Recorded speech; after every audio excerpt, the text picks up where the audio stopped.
Few armies in history have a reputation as fearsome as those of the Mongol Empire.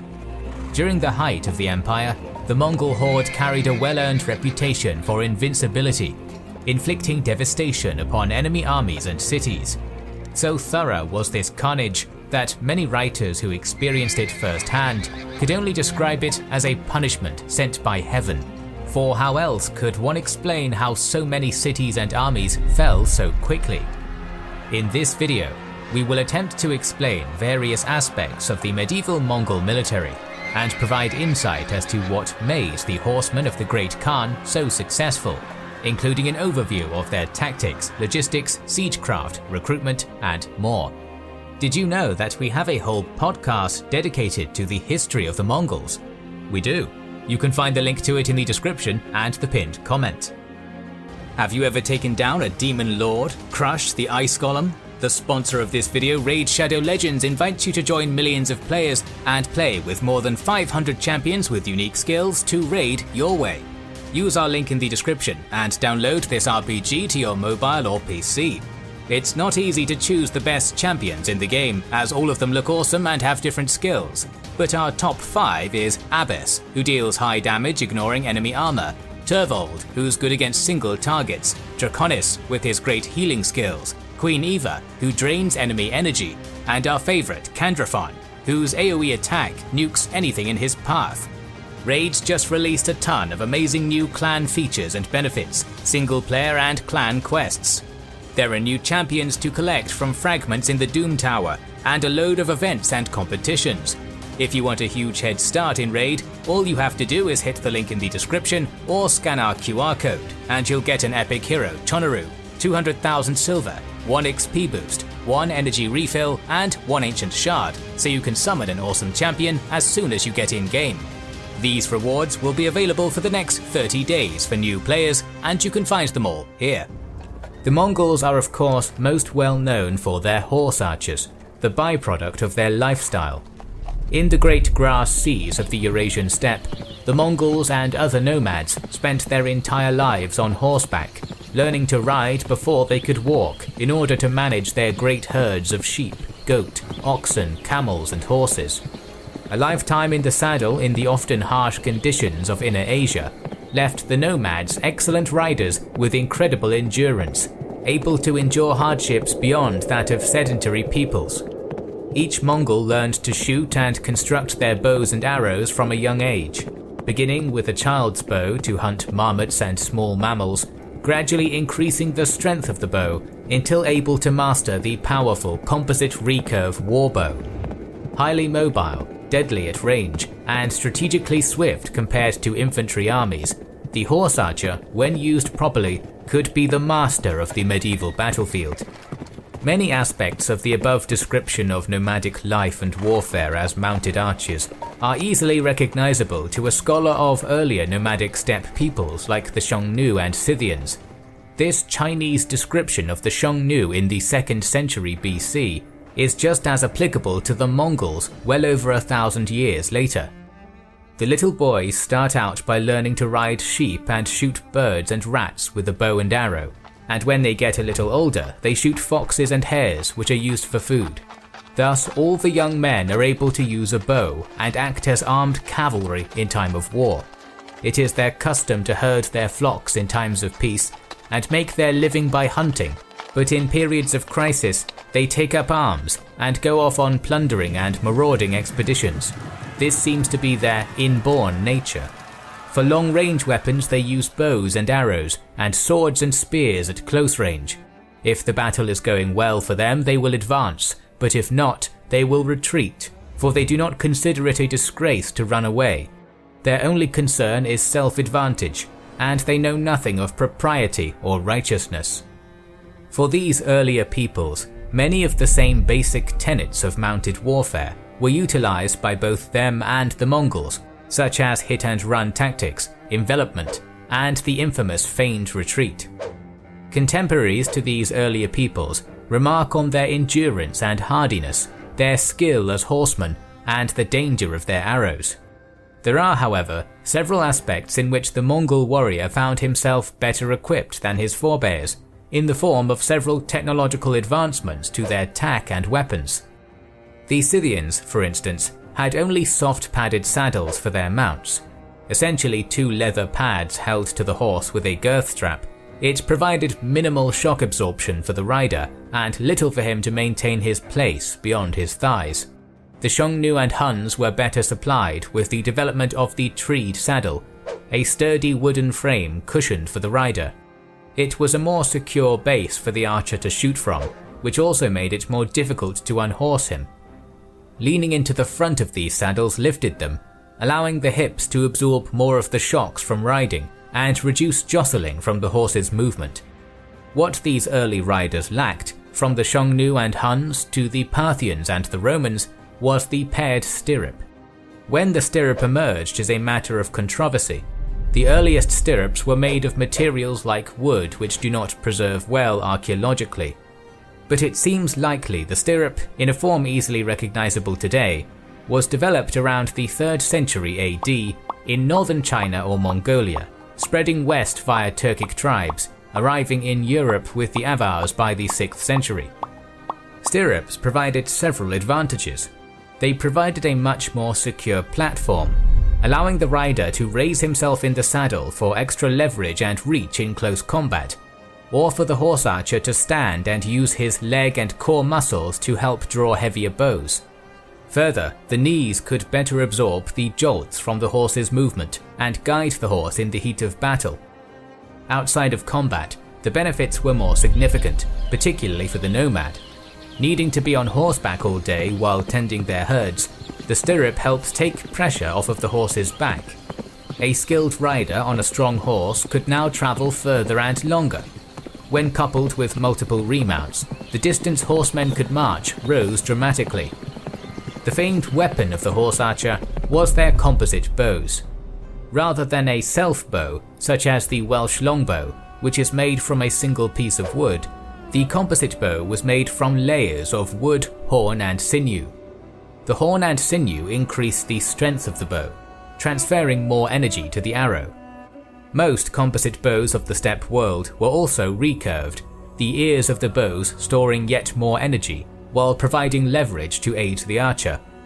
Whereas a self-bow's strength can only be increased by making the bow larger or the archer stronger, the recurve composite bow remains relatively short without sacrificing power.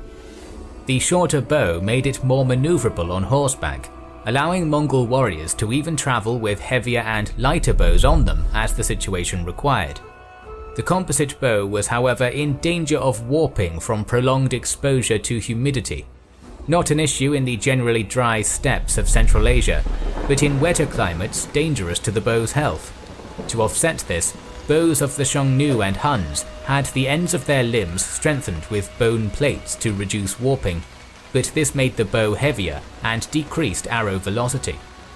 In contrast, Mongol bows of the conquest era lacked bone plates, transferring more energy to the arrows and granting them greater penetrative power and range, but making them more susceptible to climate changes, perhaps accounting in part for reduced Mongol military effectiveness in Southeast Asia and Europe.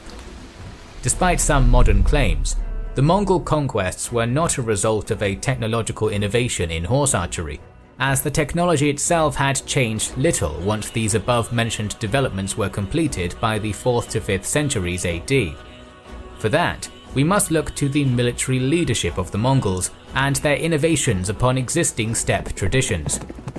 Beyond these technological changes, the Mongol army of the 13th century shared many traits with steppe armies of the preceding centuries.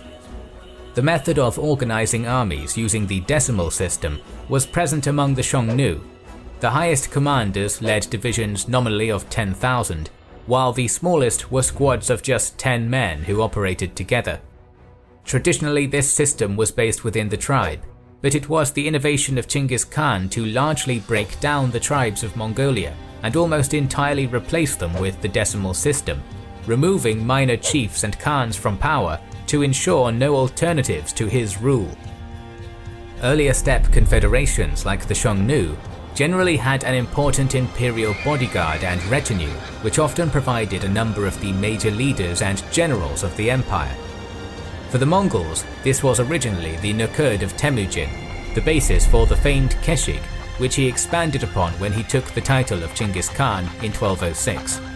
The Keshig under the Mongols evolved beyond just bodyguards, but into a general staff, where top officers learned the ropes of command. From there they were appointed not only to lead armies, but to conquer and govern regions as the Mongol Empire expanded, and acted as important administrators. Sons of the royal families of subject kingdoms were taken into the Keshig as hostages to help secure the loyalty of their dynasty, but also to be essentially indoctrinated in Mongol imperial destiny, going through trials alongside the Mongols and amply rewarded. When they returned to their homelands, they were loyal servants of the Khan who helped to uphold his rule.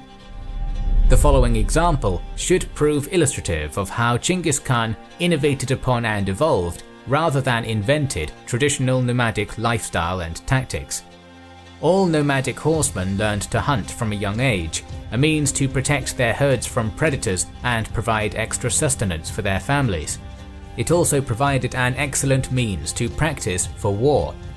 For the Khitans of the Liao dynasty and the Mongols, large-scale hunting expeditions served as training for unit operations. In an operation called Nege by the Mongols, an army of horsemen would form a rough circle, at times several days' journey in diameter, gradually tightening and driving all game before them into an arena where the nobility would take their pick of the hunt before leaving the rest to the men.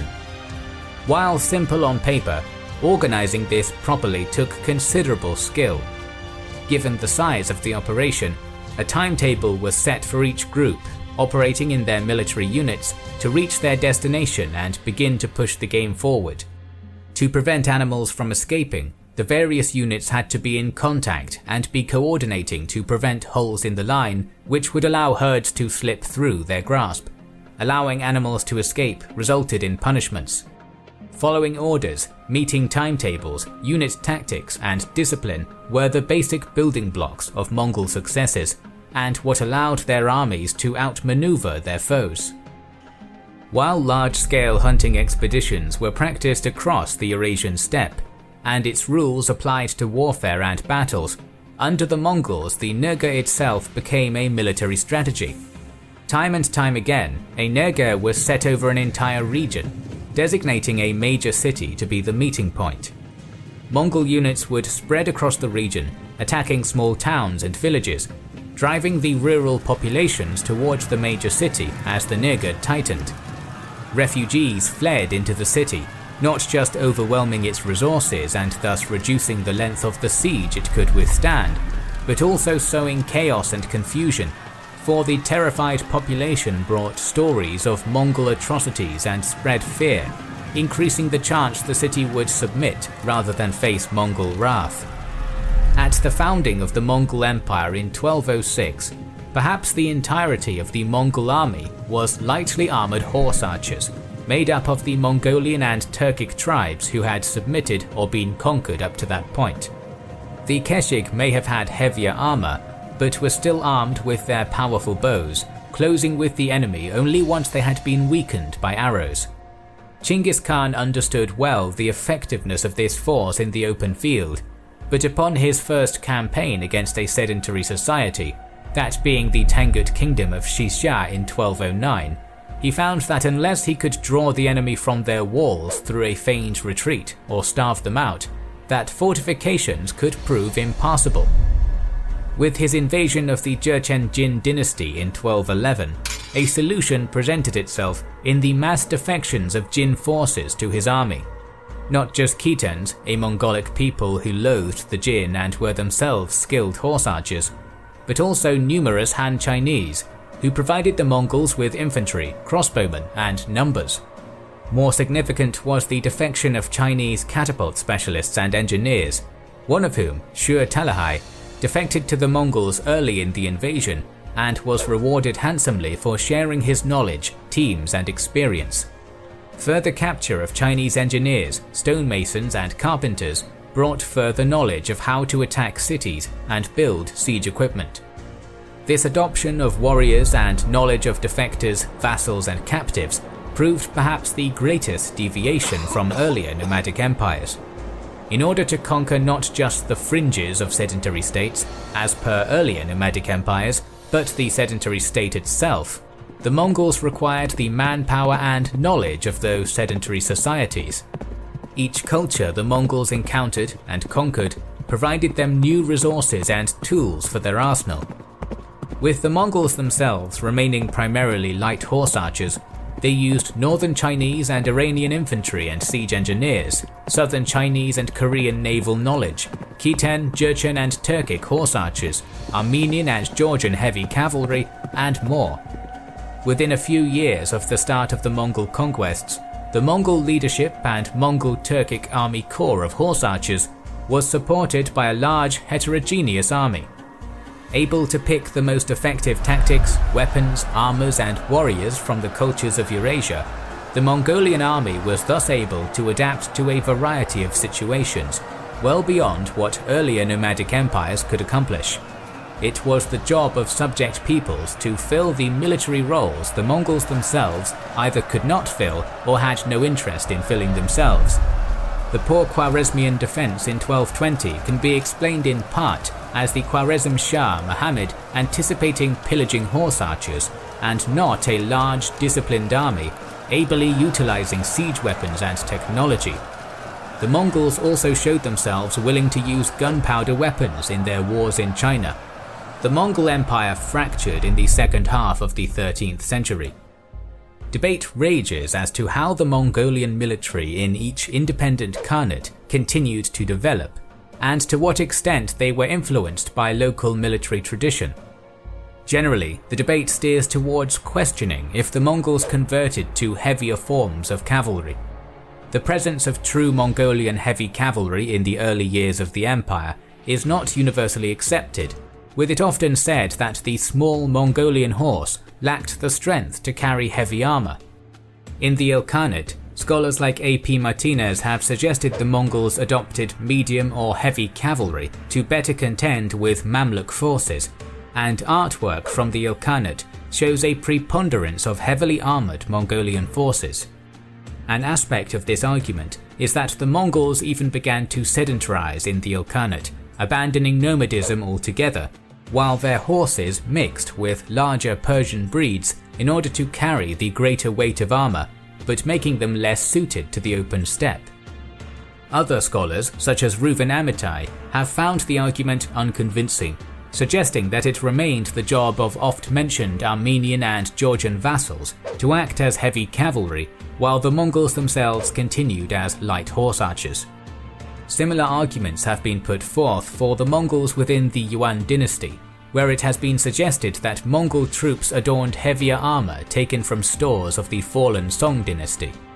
In the territories of the Golden Horde and Chagatai Khanate, where Turkic influence and access to the steppes was greatest, there can be no doubt in the continued predominance of light horse archers. By the latter half of the 14th century, it was lightly armoured Chagatai horse archers which Timur led to begin his conquests. Much like Chinggis Khan, Timur incorporated outsiders into his army to utilize their skills and knowledge, overcoming the deficiencies that came from an army entirely of horse archers. Despite a growth in the percentage of heavy cavalry in Central Asia, in the steppe, heavy armour remained difficult and expensive to manufacture and maintain, especially for the average nomad. The vast majority of post-Mongol successor states, from the northern Yuan, the Timurids, the Kazakhs to the Crimean Khanate, saw their warriors continue to fight in a fashion recognizable not just to the Mongols of the 13th century, but to the Gurk Turks of the 7th century, the Huns of the 4th century, to the Xiongnu and even the Scythians. The Mongol conquests were not a result of a sudden transformation in the technology and lifestyle of nomadism, but of skilled leadership, innovating upon existing customs and taking advantage of the tools of both nomadic and sedentary cultures. While the Mongol army of the 13th century is often presented as a vast disorganized horde overwhelming its foes through sheer numbers, this could not be further from reality. The army of the Great Khans was a well-disciplined and strictly organized host, with a level of complexity which was part of the key to Mongol military successes around Eurasia. Most Turkic and Mongolic nomadic armies of the Great Eurasian Steppe were organized through the decimal system, dating back to the time of the Xiongnu. In this system, warriors were grouped in multiples of 10, 100, 1000, up to 10,000. These divisions were kept within tribal lines. Men from one tribe would not make up a decimal unit with men from another tribe. It was the innovation of Chinggis Khan during his unification of the Mongols to largely break down these tribal ties.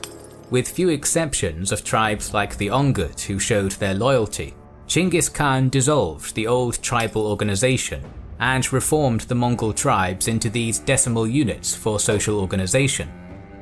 As new nomadic tribes were added to his empire, Chinggis was able to likewise integrate their warriors among these units. All new recruits of this system were held to the same rigid standards of discipline set out by Chinggis Khan, mandating strict adherence to the orders of the commander. Non-Mongol nomads even had to shave their heads in a distinctive Mongol hairstyle. Instead of a confederation of tribes agreeing to follow a single leader, by the time Chinggis Khan began attacking sedentary powers in 1209, he was followed by a host which had assumed the Mongol identity, a unified single entity. By largely removing the original tribal allegiances and the old tribal chiefs from power, Chinggis ensured all ties of loyalty led directly to him, and that tribal feuding would not be able to tear apart his empire. Further, Chinggis Khan extended this decimal system to their families as well. Each unit, from 10 men to 1,000, had its corresponding civilian unit made up of their families, supplying much of the equipment and serving as the new basis for taxation. The base unit of the Mongol decimal system was the Arban, or 10 lightly armoured horse archers, supplying their own bows and horses. The smallest organizational unit, it was quite comparable to the similarly sized contubernium of the Roman legions. These were men who had to live, train, hunt and fight together, a unit designed to be self-sufficient and move on its own as necessary. Carried with these 10 men were their spare horses, tools for repairing equipment and clothes, cooking utensils and other supplies. Often they travelled with a felt tent, ger or in Turkish yurt, for shelter, as well as goats, sheep or even cattle or camels for hauling a cart with their extra equipment.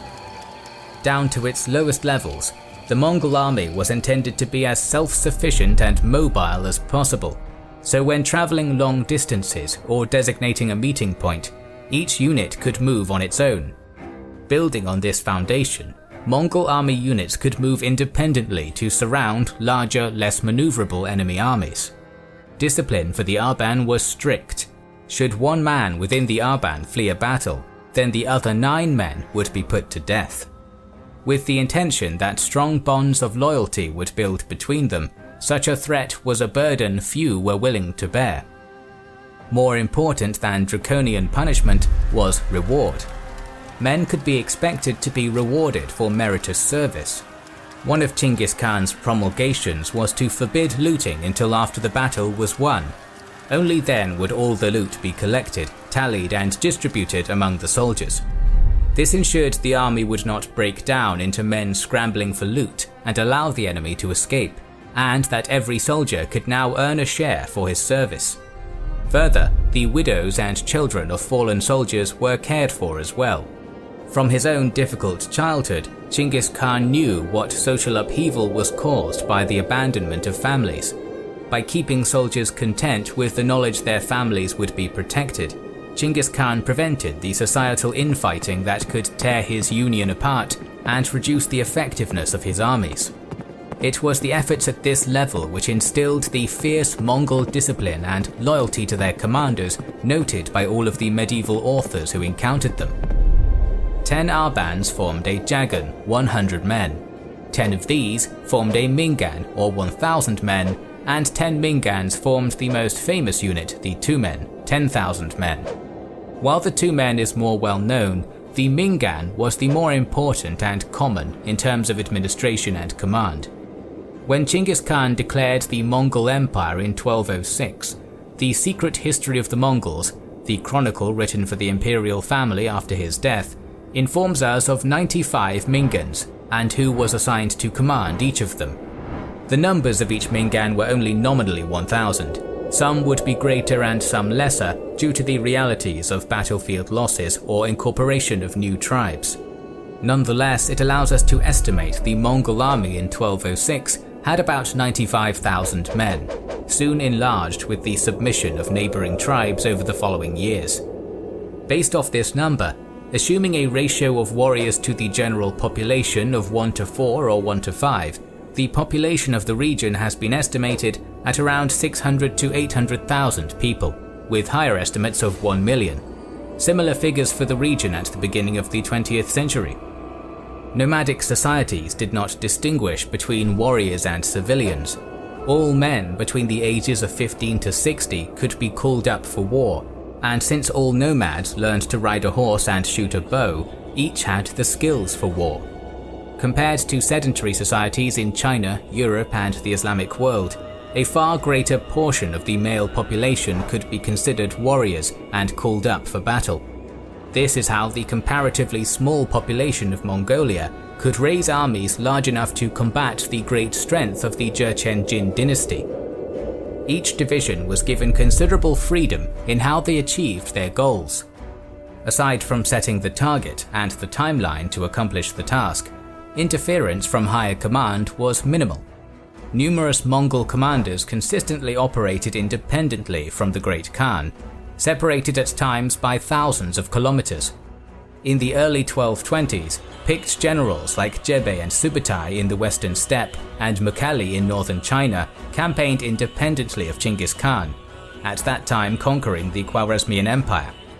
Unlike Timur, who never let a campaign be led by anyone but himself, the military system of the Great Khans allowed them to place complete trust in their commanders, who routinely led armies across the continent and returned without hint of seeking independence. The Mongol High Command was a flexible and very experienced body. The men chosen to lead the imperial armies at the beginning of the conquests had fought alongside Chinggis Khan for years, joining him when he was a minor warlord and sticking beside him throughout his early trials.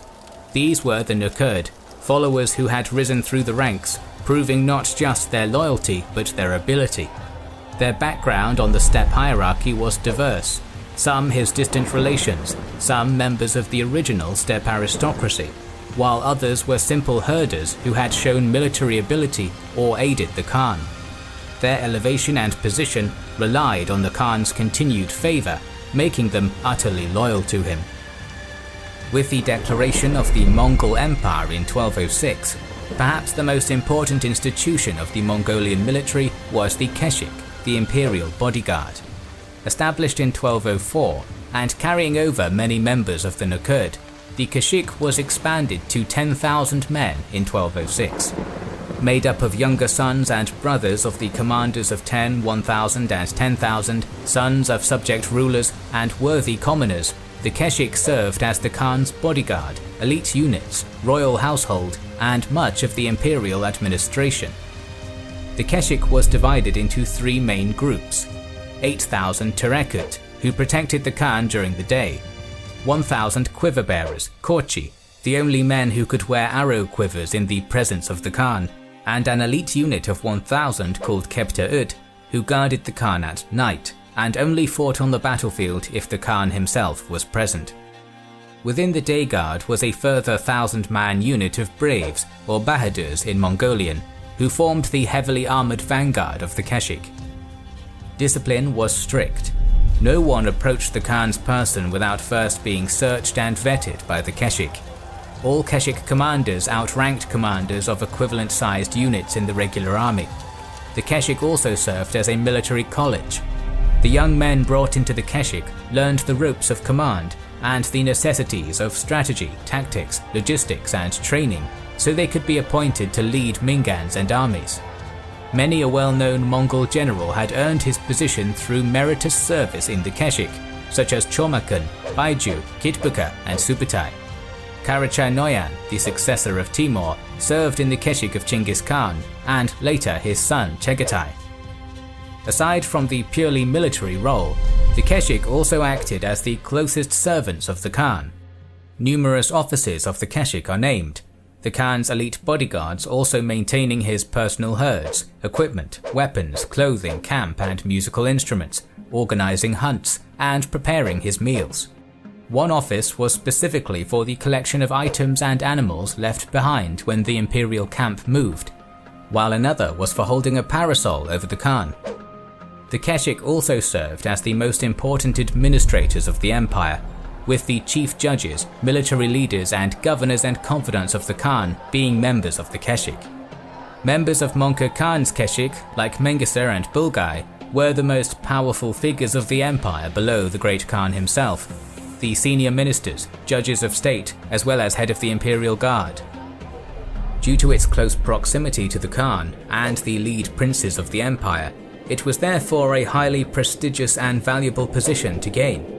As the Keshik was made up of sons of commanders and vassal lords, they were invariably hostages to ensure the loyalty of their families. Those of foreign royalty, when they returned to their homeland, were expected to serve as loyal servants of the Khan upholding his rule. Richly rewarded and their positions hereditary, the Keshik was a reliable and powerful arm of the Great Khan's military and government. At the highest level, the Mongol army was organized into wings, associated with directions within Mongolia.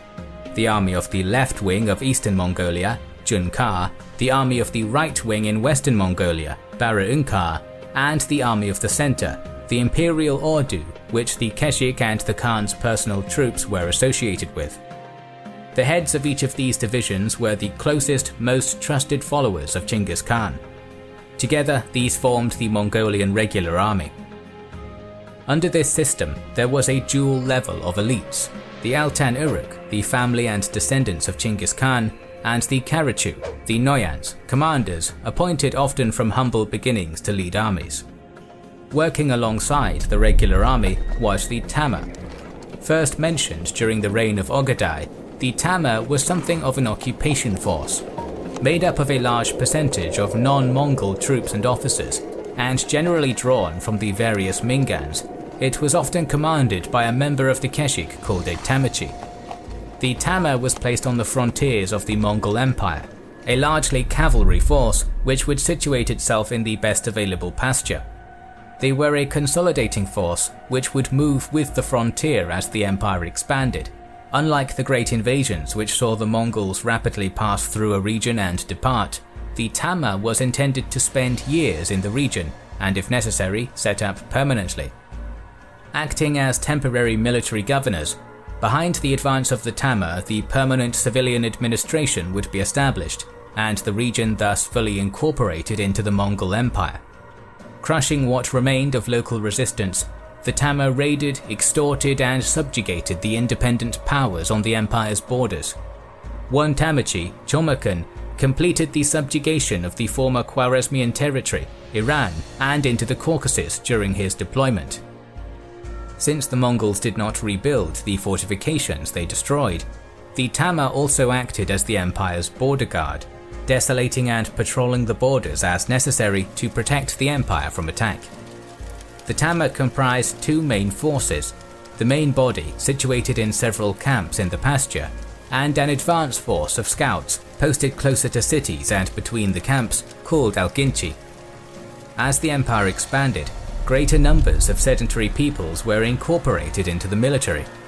These roles could be shockingly inhumane, such as the Hashar.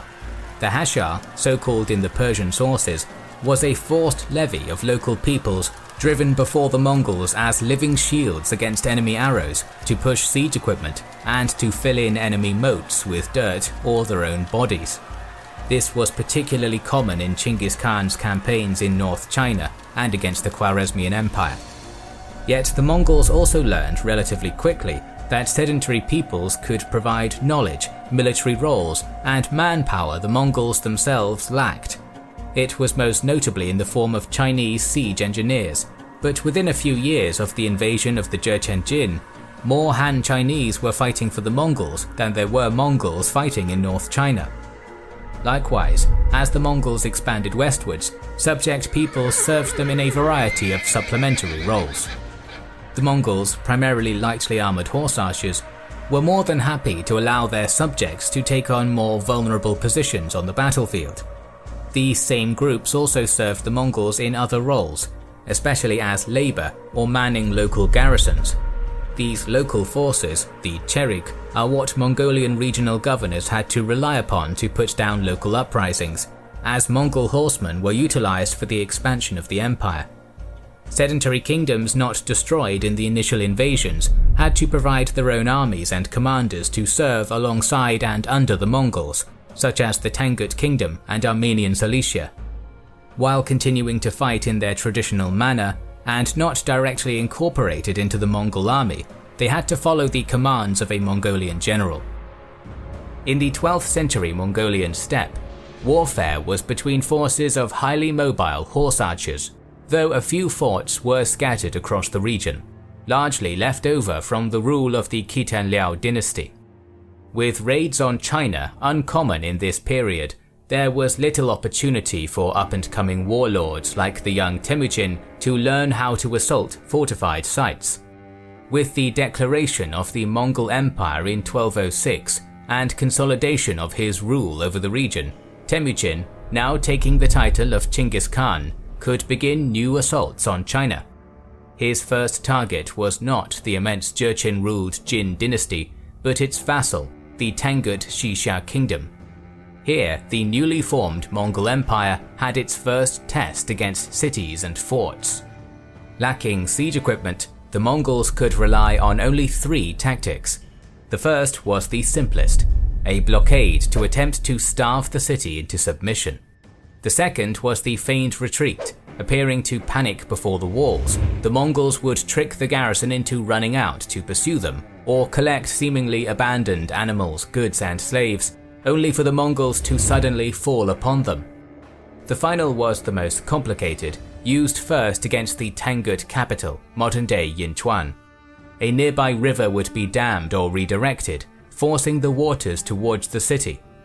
Chinese walls, made of rammed earth, would be undermined, and when the water stagnated, it spread disease throughout the city. The first attempt against the Tangut was not a smashing success, for the Mongols accidentally flooded their own camp in the process. Still, by 1210, Chinggis Khan succeeded in taking the submission of the Tangut, and these 3 tactics were to be utilized again and again. The next lesson in the sieging of cities came in 1211, when Chinggis Khan led his armies against the Jin dynasty. The Jin's border defenses, the predecessor to the more famous Great Wall of the Ming dynasty, ran through modern Inner Mongolia's steppeland, consisting of a long ditch and earthen wall. This was bypassed as the tribes manning them submitted to Chinggis Khan and let him through. Over their first year of battle against the Jin, the Mongols routinely won in dramatic field battles like Yehuling and devastated the countryside, but cities, towns and forts could only be taken when the garrisons were drawn into feigned retreats. As Mongol victories over the Jin armies mounted, and the dynasty seemingly looked like it was losing the mandate of heaven, a steady flood of defections of Khitan, Jurchens and Chinese provided Chinggis Khan the secrets to the ancient Chinese arts of taking cities. Some of these were basic tools. Woodworkers constructed simple rams, ladders and mobile shelters which could be used to approach the walls. Vast numbers of defected or press-ganged Chinese infantry could climb ladders or push siege equipment. More valuable were actual siege specialists and engineers who provided the specialized tools of taking cities. Large wheeled scaling ladders, including the folding cloud ladder, provided quick means for large groups of men to mount the walls. A large wooden screen held onto a mobile arm provided cover for these scaling ladders from enemy arrows. Some of the most effective were the ranged weapons, catapults and oxbows. The Chinese used a traction catapult. Teams of men would pull on ropes attached to one end of the arm of the catapult, thus propelling its projectile through manpower. The oxbow was essentially a large crossbow used to pick the defenders off the walls. These tools and the experience to build them were adopted by the Mongols quickly. Cities would now fall to them with regularity, and by 1215, after a protracted and bloody siege, they took the Jin capital of Zhengdu, modern Beijing. When taking a city that had refused to submit to them, such as Zhengdu, another tool was employed: massacres. The intention was to spread a simple message.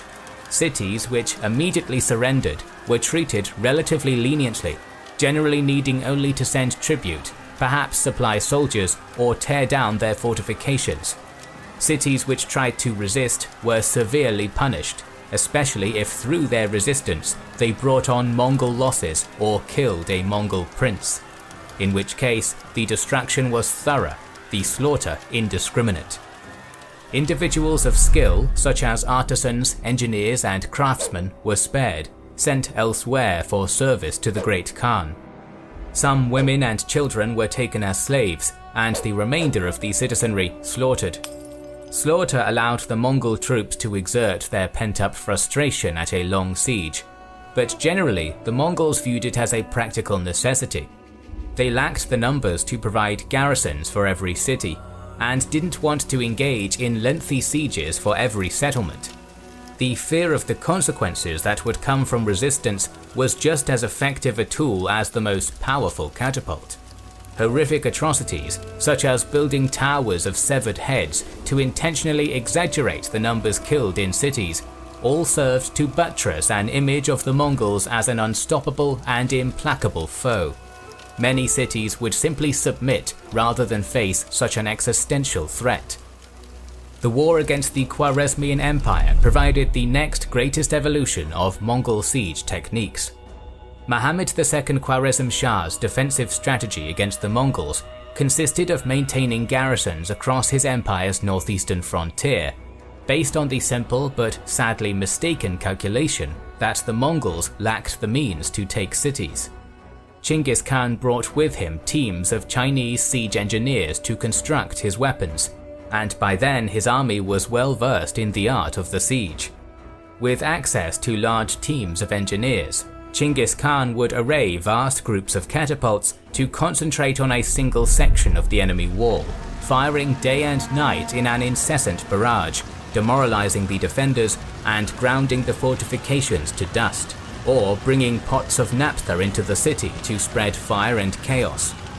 Mongol troops, protected by mobile shelters, would advance on the walls, using their excellent archery to pick off any defender foolish enough to stick his head over the crenellations. Feigned retreats repeatedly drew overconfident garrisons out to be slaughtered. The Khwarezm Shah's decisions to leave each city to its own defense allowed them all to be picked off one by one. Fear and demoralization were refined as tools of conquest, a psychological assault as well as physical. Massacres and absolute destruction rewarded cities which held out, like Urgench, or rose up after previously submitting, like Merv and Nishapur. Attacking the rural and lesser settlements around a major city and driving refugees into the city brought panic and exaggerated stories of Mongol prowess, and also stressed the city's resources. The flight of Khwarezm Shah Muhammad, hounded to his death by Jebe and Subutai, prevented the Khwarezmian leadership from becoming a rallying point to organize a defense. Fake letters were allowed to be intercepted by the Khwarezmians, claiming the Khwarezm Shah's mother was in cooperation with Chinggis Khan, which wrought further disunity. Another gruesome method was called the hashar in the Persian sources. This was the forced levy. Captive townfolk were forced at spear point before the Mongol army, making it appear larger than it was. During a siege, they were forced against the walls, taking the most vulnerable positions as veritable meat shields, soaking up enemy arrows while pushing siege equipment or filling in moats, often with their own bodies. The defenders were forced into the mental torment of having to fire on people from neighboring cities or allow them to advance the Mongol siege.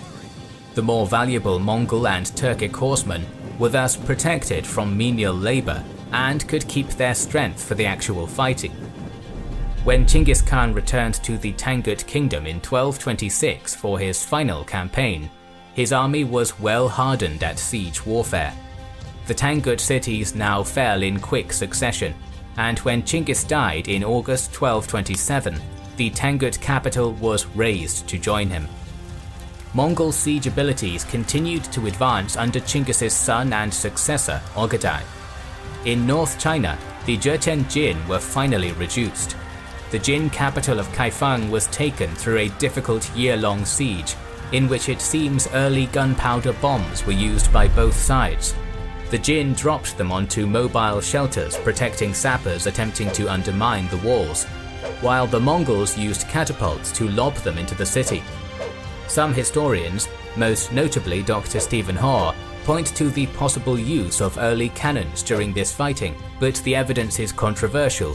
The Mongols do not seem to have used gunpowder weapons outside of fighting in China and Japan. Mongol sieges in Korea met with surprising difficulty.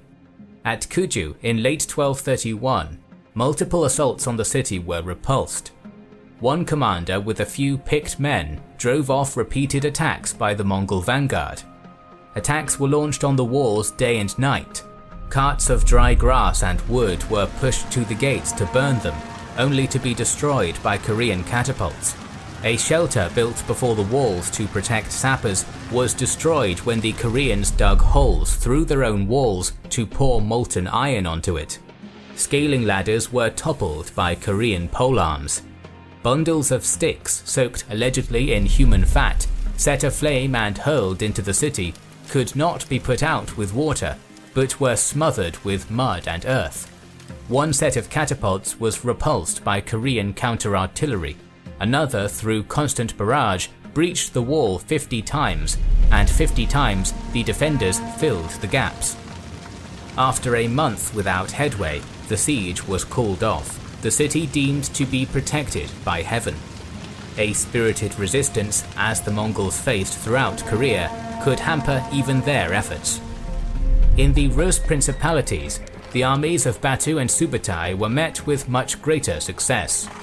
The wooden walls of the low-lying Rus cities were easy prey for the warriors of the Great Khan.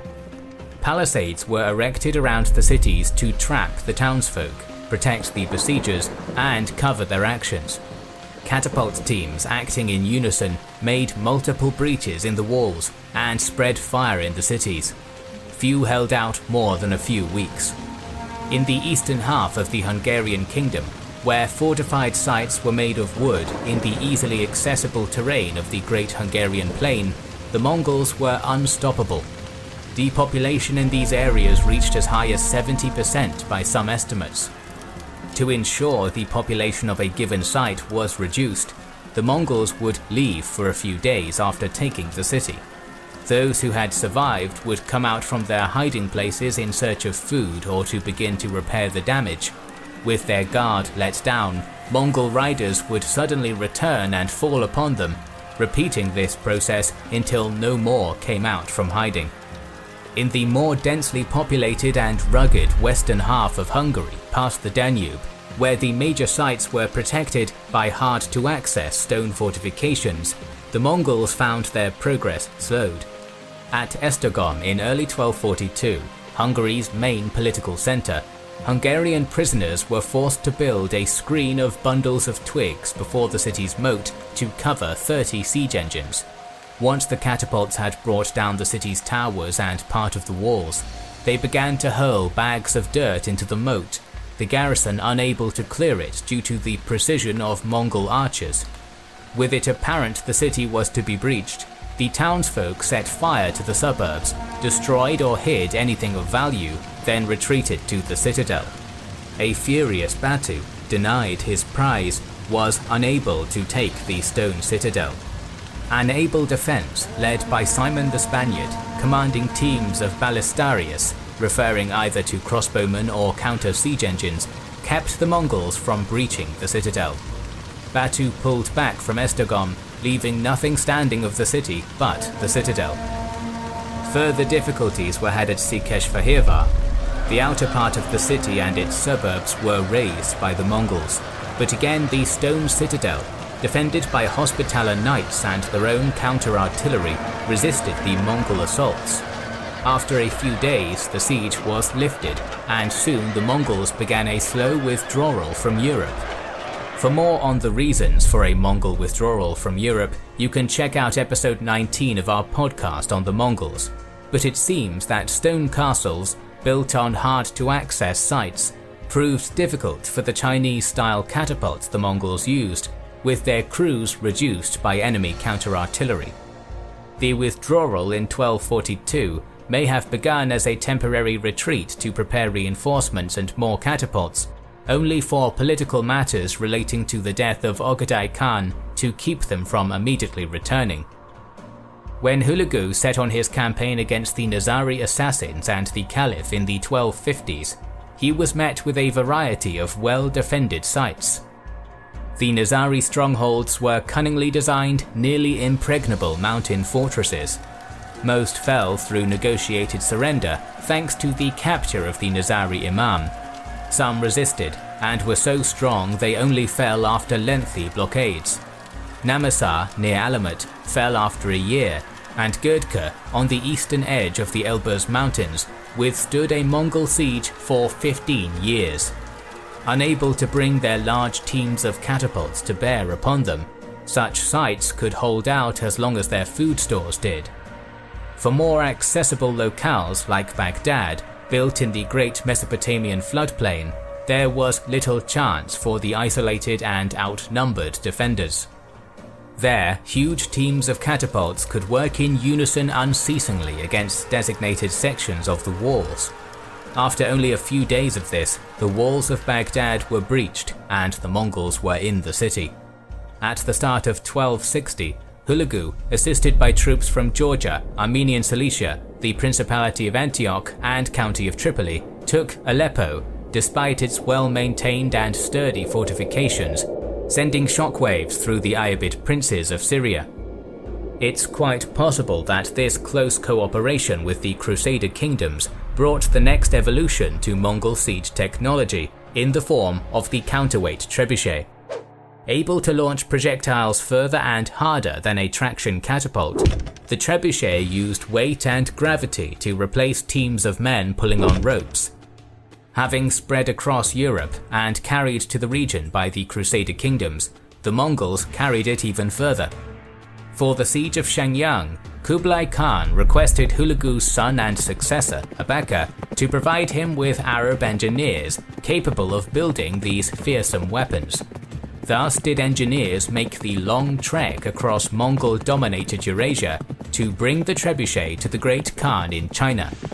Shenyang and its sister city of Fancheng were defended by huge walls and moats so wide the traction catapults were powerless against them.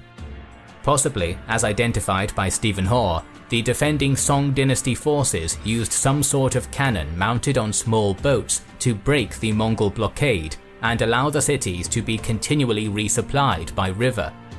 The siege dragged on for 5 years until the arrival of these trebuchets. Greatly outranging the defensive weapons within the cities, they broke both the walls and the spirit of the defenders.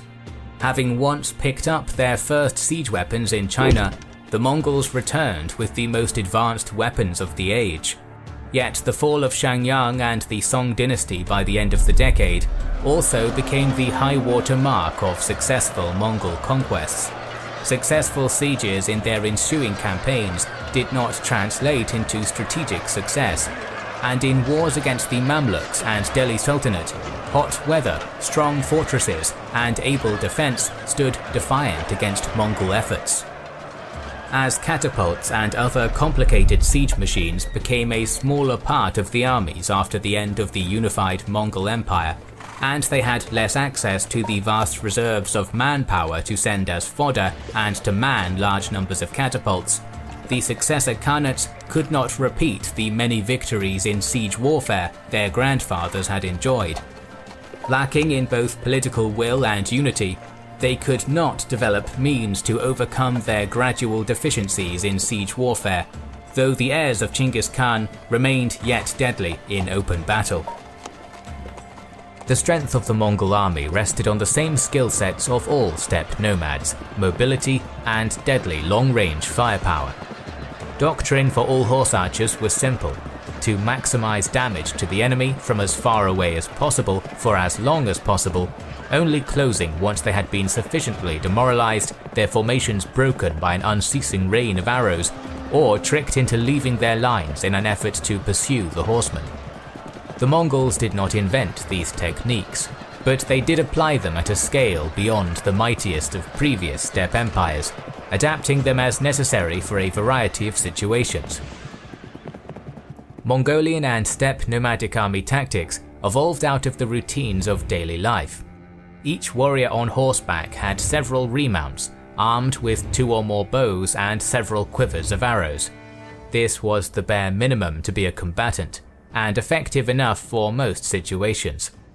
Riding a horse from their earliest years, and learning to draw and hunt with a bow from almost as early, by adulthood, every Mongol had a lifetime of experience shooting from horseback. Nearly every medieval writer comments on the Mongols' ensuing hardiness and stamina. The Mongols were able to endure hardship that made the armies of the sedentary world buckle. Peerless archers and expert riders, any commander would be a fool to not take advantage of such an army. The Mongol army was not trained as much as it was grown. The basic tactics evolved out of 2 tools: excellent bows and a massive supply of horses. Every Mongol was armed with a composite recurve bow, which they made themselves. Incredibly powerful, these bows could send arrows immense distances. One stone inscription from early 13th century Mongolia records that Chinggis Khan's nephew, Yasunge, sent an arrow almost 530 meters. This was likely a specially made light arrow designed for distance, and lacked any meaningful penetrative power at that range. Actual effective combat range is debated.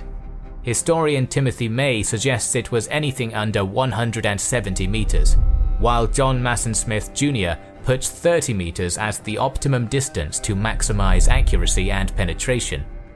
Regardless of the range, medieval authors consistently describe the Mongols as frighteningly accurate with their bows. In the Caucasus, where contact was easily made with several Turkic peoples proficient in horse archery, one Armenian chronicler specifically designated the Mongols as the nation of archers. Alongside the power of their bows, the horse was the other vital component of Mongolian tactics. Every nomad of the Great Eurasian steppe rode a horse, where vast grasslands provided the ideal environment for rearing them.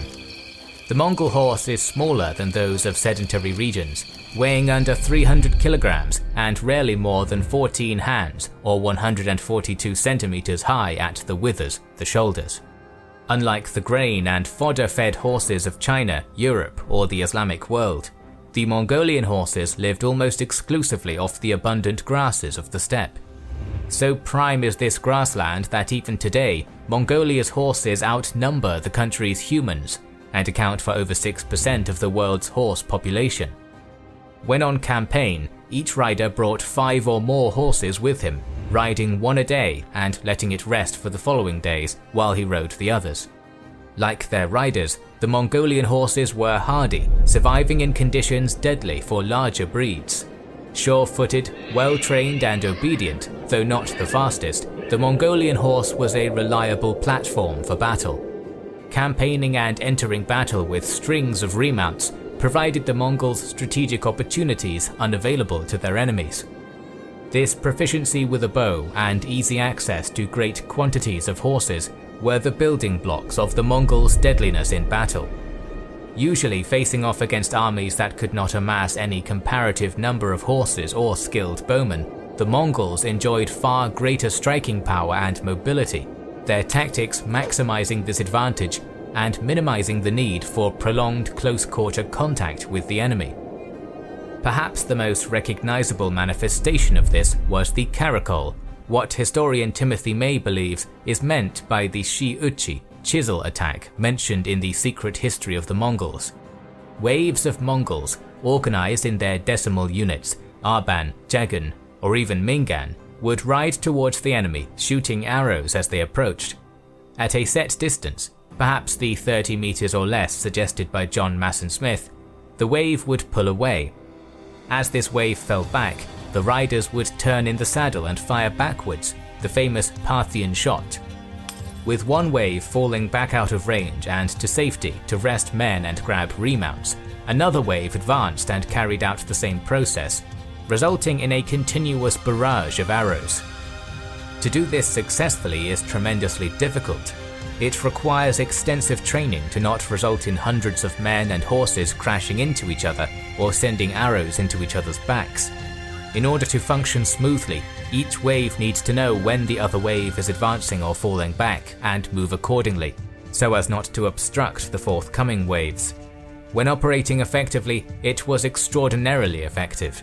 For those subject to the Mongol caracole, it was an immense psychological attack alongside the storm of arrows. By nature, humans do not generally enjoy having large groups of horses run towards them. Having it occur repeatedly brings on the additional anxiety of not knowing which wave might not turn away but ride directly into their lines. All the while, arrows with shocking accuracy and power pick away at the other men in the line, whittling down both numbers and resolve. To someone on foot, the successive waves of horsemen would be impossible to count, appearing endless. Even well-trained men would struggle to fight their instincts to flee or charge out at the enemy in anger, both options aligning exactly with Mongol desires. If the enemy began to rout under the arrow fire, then instead of pulling back, one wave would instead charge into the enemy, falling upon fleeing men and taking advantage of the opening in the line. An enemy army in the midst of flight would be unable to resist, allowing the Mongols to ride them down much easier. If instead the enemy, especially proud cavalrymen, attempted to charge the Mongol caracole, then this allowed the Mongols to employ the favourite ploy of all steppe warriors, the feigned retreat. A feigned retreat is easy enough on paper, but difficult to execute in practice. When an enemy ran after the Mongols would appear to flee, panicked by the charge of the very brave and well-armoured enemy horsemen. There was a real danger of the feigned rout turning into a real one if the enemy horsemen reached the Mongols.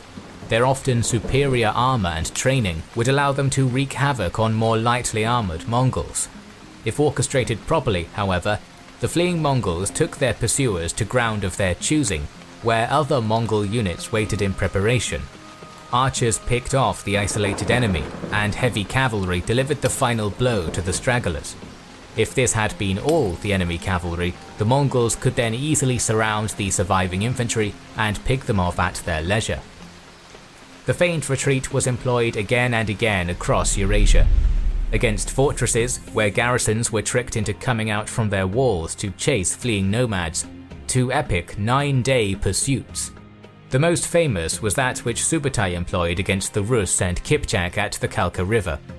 Perhaps not quite the master plan it is often presented as, Subutai may have been genuinely fleeing before the Rus and Kipchak following the death of his friend and mentor Jebe while scouting the enemy army, as suggested in a recent article by historian Stefan Pau. Pursued across the steppe, Subutai saw the enemy formation lose structure, the faster Kuman Kipchaks gaining ahead of their Rus allies.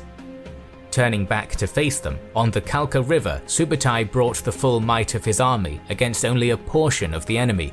First, the Kipchak, who broke and ran into the oncoming Rus. With their advance halted, Mongol arrows now fell upon them. Order was lost, the Rus began to flee, and Subutai carried the day, annihilating the enemy army. In the event that the enemy did not pursue or rout, but instead held their position in orderly formation, the Mongols had another option, simply moving on. More mobile than their enemies, and always fighting in enemy territory, the Mongols could pull away and ravage the surrounding countryside, disheartening the enemy army by slaughtering the local population, filling the sky with the smoke of burning homes, or cutting off enemy access to water or resources. Defections and panic set in as refugees fled to the army with stories of Mongol brutality.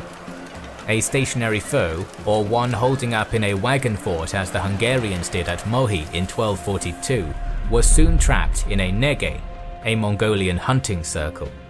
Cordoning off the area, the Mongols would surround and gradually close in on the foe, cutting off avenues of escape and driving panicked villagers towards the target. At the strategic level, or while hunting, strict orders allowed nothing to leave the circle alive. But on the tactical level, the Nöge had a devious trick. A gap would be left in the steadily closing circle, apparently overlooked by the overeager Mongols. To those on foot, it seemed a silver lining. The Mongols understood the psychology of men and animals. When cornered with nowhere to run, they fight to the death. Provided a means to see another day, either tiger or man will seize the chance to live.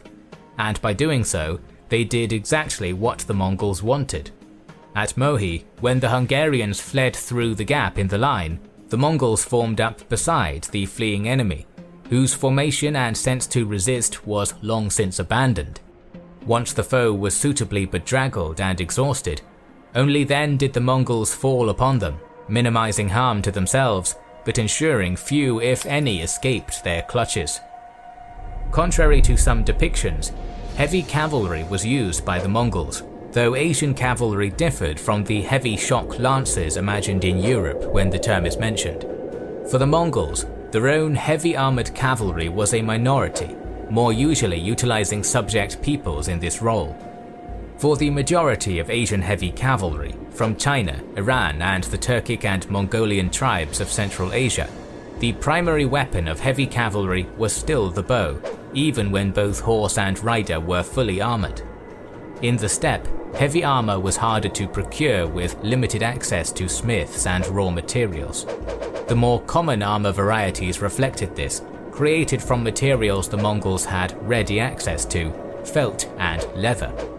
Perhaps the most well-known was the hatanga del, a sort of thick, gambeson-like coat of thickly layered felt.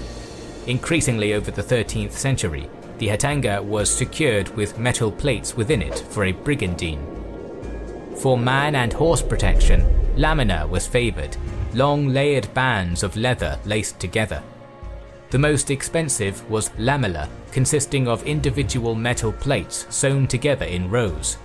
Flexible, the armour was designed to fold over the legs while on horseback, though the arms and hands were left exposed to not encumber usage of the bow. The Mongols considered lamella better protection against arrows than mail, as well as easier for nomads to both produce and maintain. Mongolian heavy cavalry was intended to be a decisive finishing blow against enemies weakened by arrow fire or drawn into feigned retreats, rather than engage in any sort of prolonged melee. With their smaller horses, the Mongols had to be careful to not overexert the animals, especially when fully armoured, and heavy cavalry charges were likely limited affairs in the early days of the conquests. As more subject peoples were added to the Mongol army, their own heavy cavalry would take on these vulnerable close-quarter roles, leaving the valuable Mongolian and Turkic horse archers safe to pick off the enemy from a distance. While fighting in China, Khitan, Jurchen and Tangut heavy cavalry were regularly employed by the Mongols, while in the Ilkhanate, Armenian and Georgian heavy cavalry were at the forefront of the Mongol wars in the region, particularly against the Mamluks. For extraordinary situations, the Mongols applied unorthodox tactics.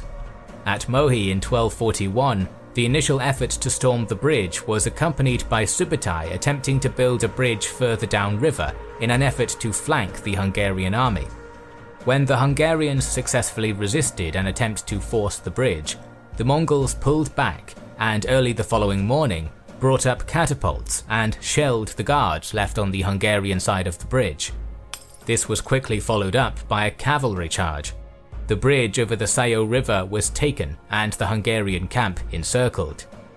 While fighting off a Burmese invasion into Mongol-controlled Yunnan in 1277, the sight and scent of the Burmese elephants frightened the Mongol horses. The Mongol commander quickly ordered his men to the tree line to tie them to the tree trunks. Dismounted, the Mongols advanced on foot and sent volleys of arrows into the elephants. Under the incessant barrage, the elephants panicked, crashing through the Burmese lines before leaving the battlefield. While part of the Mongol force continued providing covering fire, Detachments filed back to the trees to remount their horses, continuing in this order until they were all on horseback. Where the Mongols' tactical ability failed them was in environments too unsuited to cavalry maneuvers.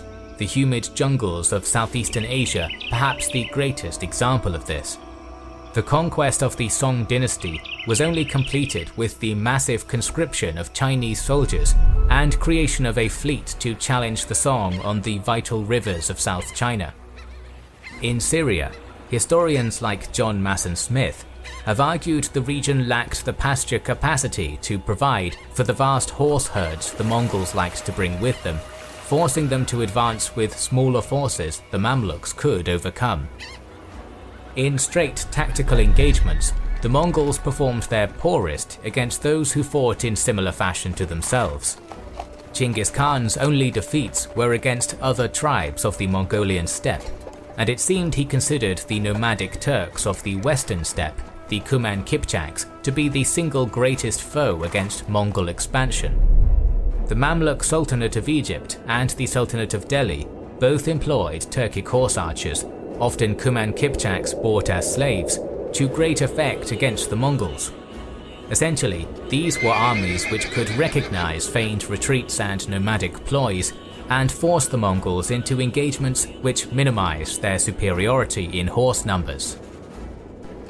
An army is only as effective as its ability to feed and supply its own men, and the armies of the Mongol Empire were no exception.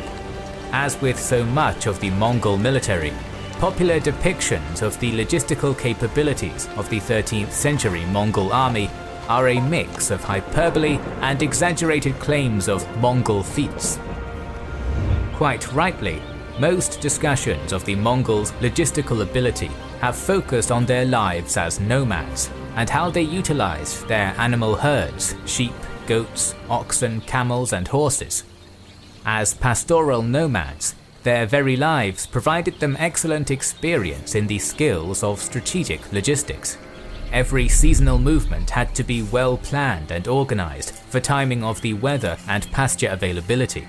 Pasture had to be carefully managed to avoid overgrazing, the animals kept in the right proportions for water usage and avoiding its contamination. Pastures for winter grazing needed to be secured and avoided. Lacking sufficient alternative fodder, the animals needed to be able to provide for themselves by eating through the snow, the sheep, goats, and oxen following behind the horses as they instinctively dug through the snow with nose and hoof.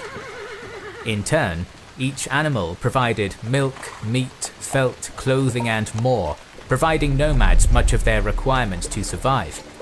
Each nomad had to learn how many animals were necessary to survive off of, and had a lifetime of experience moving vast herds of livestock from horseback over great distances. Any Mongol who survived to adulthood knew how to withstand harsh environments, live off little, make use of every part of the animal, and take advantage of local resources, all valuable skills for an army on the march. As stated, the Mongols did not provide fodder for their herds, subsisting them almost entirely off of grasses. In the Great Eurasian Steppes, this provided any nomadic people an immense advantage, not requiring the difficult and lengthy procurement of grain supplies for troops and horses. Larger horse breeds of sedentary societies, for example, cannot maintain body weight and strength enough to campaign from only grass alone and require regular feeding of hay or preferably grain.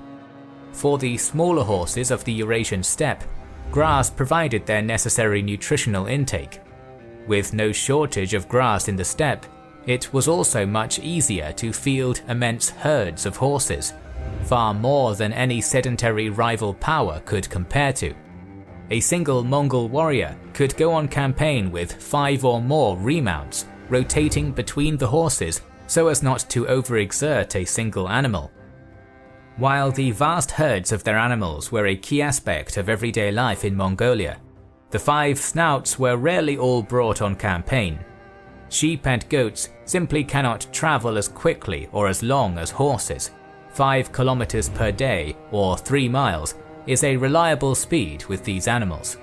Depending on the campaign, and as conditions allowed, we sometimes see instead a central, slower-moving army, which may have sheep, goats, supply and tool carts pulled by oxen, and some families, a base camp called an ordu, generally commanded by the Khan's or a general's wife in his absence. The warriors would ride separately in flying columns well ahead of the ordu. Traveling with only their horses, these columns could strike with greater speed before returning to this slower main body to resupply on those things which they could not have carried with them. This would mean stocking up on staples of the Mongol diet to carry back with them for the next stretch of the horse-only part of the attack.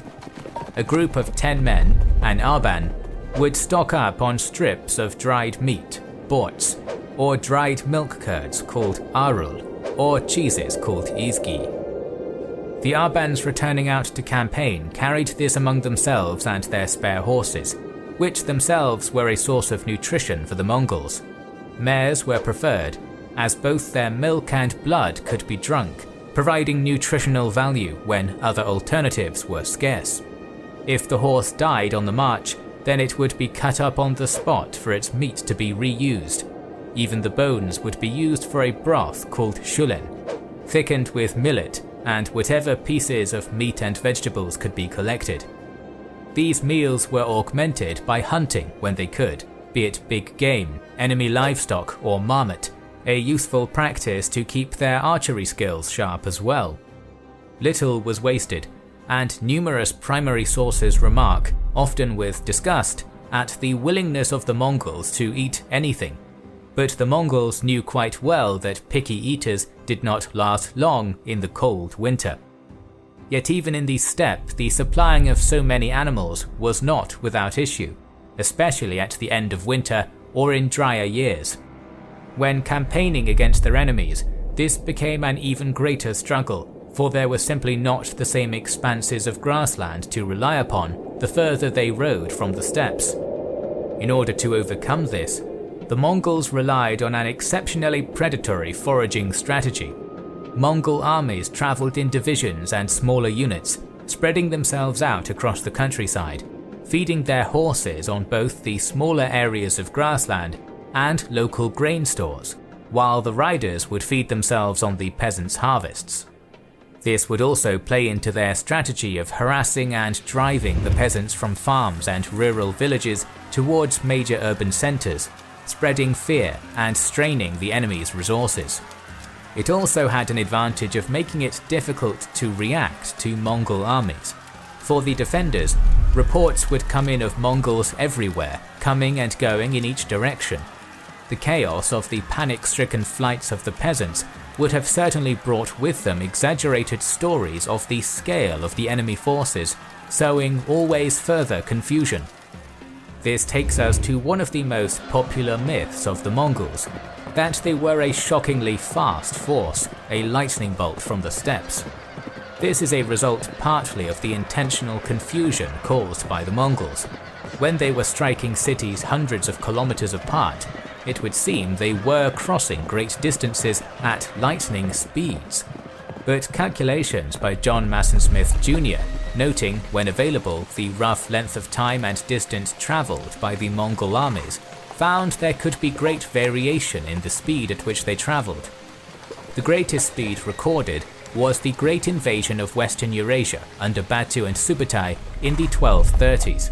Their journey from Karakoram to the Volga River, nearly 5,000 kilometers over an estimated 6 months, made an average daily speed of around 27 kilometers per day. This part of the journey, with little campaigning and nothing but grassland before them, was made with the greatest haste. In Smith's calculations, the average kilometers per day for other campaigns with available data was around 22 to 24 kilometers per day. Smith suggests that the speed made by Batu and Subutai was the maximum top speed for an army based on steppe horses in ideal conditions.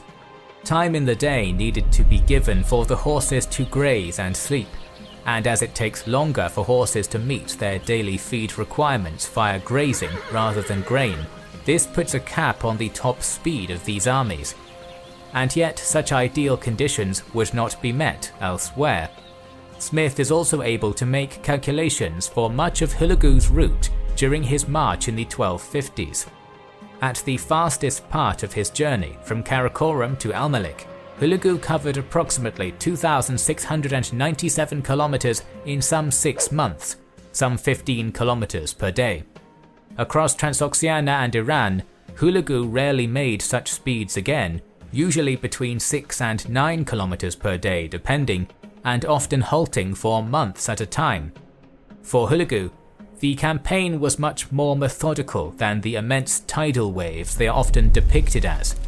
The sources describe Hulagu marching in the mornings, then allowing the horses to graze over the afternoon and sleep through the night, while his own men rested and drank. It's important to note that for armies like Hulagu's, often estimated around some 70 to 150,000 men, only a part of the force was actually Mongolian. Aside from fellow nomadic peoples like the steppe Turkic tribes who would handle the journey similarly, semi-nomadic Khitans and Jurchen accompanied them, as did Tanguts, northern Chinese, especially as engineers, and other subject people along the route through Transoxiana and Iran. Such huge and varied armies could not live off Mongol mares' milk and blood. Instead, such campaigns took advantage of the ever-developing administration of the Mongol Empire. By the time of Hulagu's expedition, Great Khan Möngke ordered vast depots of supplies to be made for his brother's army along the route, immense hills of skins of flour and wine produced from across Western Asia. All pastures that Hulagu's armies may need were to be cleared and let fallow for their horses. Roads were cleared, bridges built and mended, or ferries prepared to aid in their passage, both for the men and the many carts travelling with them, carrying supplies, weapons, and tools to construct siege machines. As Hulagu marched across Asia, he met with Mongol-appointed governors and vassals, who had to arrange more supplies for the army. Marches had to be carefully timed, aiming to avoid the harshest summer weathers and take advantage of pasture availability. While it is popular to think of the Mongols living and fighting purely from their horses, by the time of their great campaigns, they needed supplies as much as everyone else. These marches were generally made without the families of the warriors. Even for Hulagu himself, most of his wives were only able to arrive in the Ilkhanate by the end of the 1260s. Only then did they learn of Hulagu's death in 1265. If even for a royal prince it was hard to bring his wives with him, then a great many Mongolian families were permanently separated by the campaigns. For Tama garrisons stationed on the frontiers of the empire, such a consequence was outright stated. Travelling without their original families in the regions where these Tama forces were based, such as parts of modern Afghanistan and Azerbaijan, these men took local wives and mixed with local cultures. The family separation policy of the Khans accounts in part for the rapid absorption of the Mongols into the Turkic and Farsi peoples in the west of the empire. Much of the aforementioned comments are also reflected in the arming of the Mongol soldiers. For their base equipment, each Mongol was expected to produce and maintain his own weapons, building his own bows and arrows, his own saddle and the like. At the start of the conquests, blacksmithing in Mongolia was difficult but not impossible. Access to raw materials was a great hurdle and often relied on trading with the Chinese dynasties to their south. For these reasons, specialized equipment such as swords and full sets of metal armors would have been uncommon and restricted to those with the wealth and means to afford them. If the average Mongol trooper had a metal weapon, it was likely cheaper yet effective, such as maces and spears, or if metal armor, perhaps nothing more than a helmet. As the empire expanded, so too did their access to more varied weapons and armors. A great many Mongols simply must have repurposed looted equipment. After a battle, Genghis Khan's orders were to collect and redistribute the weapons and armor of the defeated enemy forces, though doubtless the Mongol elite and bodyguards were given priority in this. From both conquest and tribute, as well as the forced migrations of artisans and craftsmen, the Mongols gained reliable access to great numbers of blacksmiths and the raw materials necessary for their crafts. On the eve of the invasion of the Khwarezmian Empire, one of the rising members of Chinggis Khan's entourage and a great minister of the Mongol Empire, Chinkai, founded Chinkai Belasagun, meaning Chinkai's city, in western Mongolia. Made of mainly captured and relocated Chinese craftsmen, Chinkai turned this into one of several manufacturing centers in Mongolia. Both a farming settlement and weapons production facility, it supplied Chinggis's host as they moved west for the invasion of Khwarezm. Even the imperial capital, Karakorum, had smithies and arms producers. It is unclear to what extent these finished products actually made their way to the regular soldiers outside of arrow production. By providing their warriors millions of iron-tipped arrows, the Khans would have been giving them the most effective and deadliest assistance they could. No evidence seems to indicate that there was ever a concerted effort to armor the vast majority of Mongol troops or provide them a regular kit, though the soldiers were expected to have some base equipment, such as knives, bows, ropes, sewing kits, and other basic tools. The Franciscan friar William of Rubruck, during his return journey to Europe from the court of the Grand Khan in the early 1250s, had only 2 of the 20 Mongols assigned to protect him armored. Both were in hauberks of mail from the Alans of the northern Caucasus, according to Rubruck. Other travelers, such as John de Plano Carpini and Marco Polo, also indicate that outside of the Khan's Keshig, little effort was made to furnish the regular army with equipment. Communication between their forces was an important tool of the Khans. In this, they developed one of history's most famous postal systems, the Yam. Situated on average roughly 30 kilometers apart, the Yam stations, also known as Ortu, were locally supplied relay stations, which snaked across the whole of the Mongol Empire. The communities the Ortu were situated in provided foodstuffs and animals. Messengers bearing either written or verbal communication would ride furiously to each station. There they would be resupplied, fed, jump onto fresh horses, and be on their way to bear messages to and fro.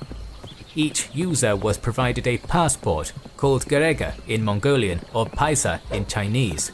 The highest level of the Garega, the golden tiger head, bore the name of Chinggis Khan and stated, "By the name of Chinggis Khan, endowed by the eternal blue heaven, this man is empowered to act with the same freedom as I myself should exercise had I come in person." Below it would list what supplies this level of passport provided the bearer. The Yam system may have been brought to Chinggis Khan's attention by defectors from the Jin Empire, be they Chinese, Jurchen or Khitan, or they may have organically emerged out of necessity of retaining some semblance of authority over the ever-growing empire. No matter the origin, Chinggis Khan had recognized the utility of such a system by the 1210s.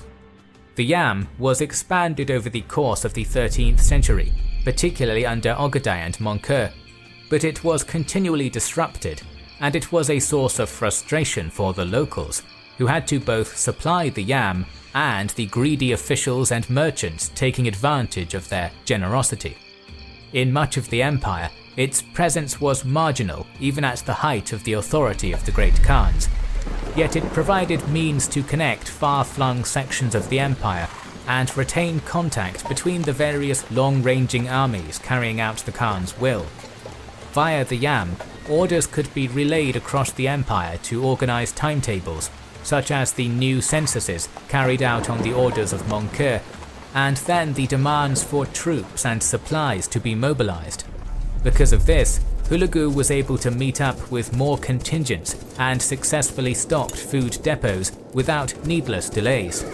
By the time he reached the Hashashin fortress of Maimundis, so successfully had the Yam stations been able to line up the campaign, that forces sent from the Jochid Ulus were able to cross the Caucasus and unite with Hulagu in northern Iran for the fall of these fortresses.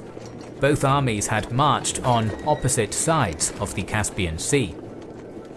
while films and video games like Ghost of Tsushima often show the Mongol conquests undertaken by forces entirely consisting of the Mongols, this is a gross simplification. The majority of the army serving the Great Khans was multi-ethnic and not made up only of nomads. Even during his war for the unification of Mongolia, the warlord Temujin was relying on troops of different backgrounds. While all were nomads practicing the same horseback archery, not all were speakers of Mongolian languages.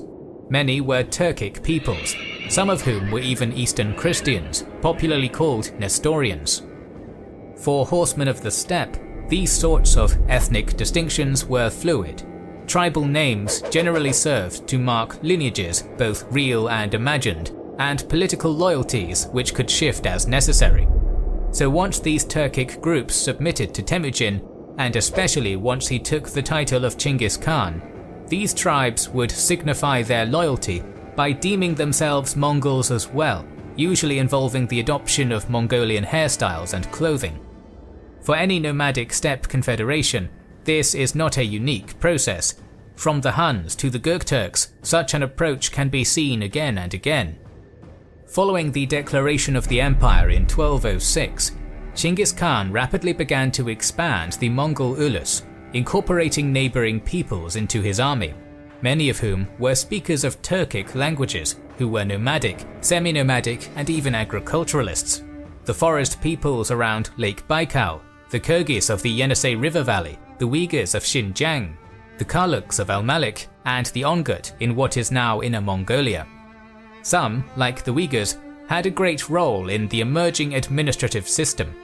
It was from the Uyghurs that Chinggis Khan adopted a script for the Mongolian language, still in use today in Inner Mongolia. While Chinggis was incorporating these peoples into his army, it was fundamentally not changing the army itself, for it was their cavalrymen he incorporated. For his early campaigns in the steppe, infantry was too great a liability. However, once Chinggis Khan began to take his war to the more powerful sedentary kingdoms in what is now China, he required a shift in his operational thinking. Fighting against the Tangut kingdom, his horsemen had little offensive capability against city walls. Dominating in a field battle, they lacked the knowledge to besiege cities effectively. For this, he would need to incorporate sedentary peoples into his forces. While Chinggis Khan won his first significant field battles against the Jurchen Jin dynasty through the might of his horsemen and their arrows, he understood that to make any lasting gains, he would need to utilize the very inhabitants of the Jin Empire against their Jurchen masters. Within the Jin dynasty were three primary groups: the Jurchen, a Tungusic people hailing from Manchuria and ancestors of the Manchu, who made up the ruling elite of the dynasty; the Khitans, a people related to the Mongols who a century prior had ruled North China and Mongolia during the Liao dynasty until being conquered by the Jurchen; and the Northern Chinese, who made up the vast majority of the population. Even before the invasion began, the Khitans, who made up much of the Jin dynasty's military, were defecting to Chinggis Khan, providing intelligence and horsemen. Having been treated as second class since the Jurchen conquest and denied advancement in the military, there was long simmering antagonism between the Khitan leaders and the Jin. The Jin rulers, fearful of a Khitan revolt in the face of the Mongol attacks in 1211, had sent Jurchen colonists among them in an attempt to subdue them. The effort backfired monstrously, creating the revolt they so feared and resulting in a restored Liao dynasty, which immediately submitted to Chinggis Khan and provided more Khitan forces to aid in his conquest. Not only were they men and horses for the Great Khan, but they also took the same resources away from the Jin Emperor and stretched their forces even thinner. While they were undoubtedly important for the fighting in China, we know Khitan horsemen would accompany the Mongols in the west.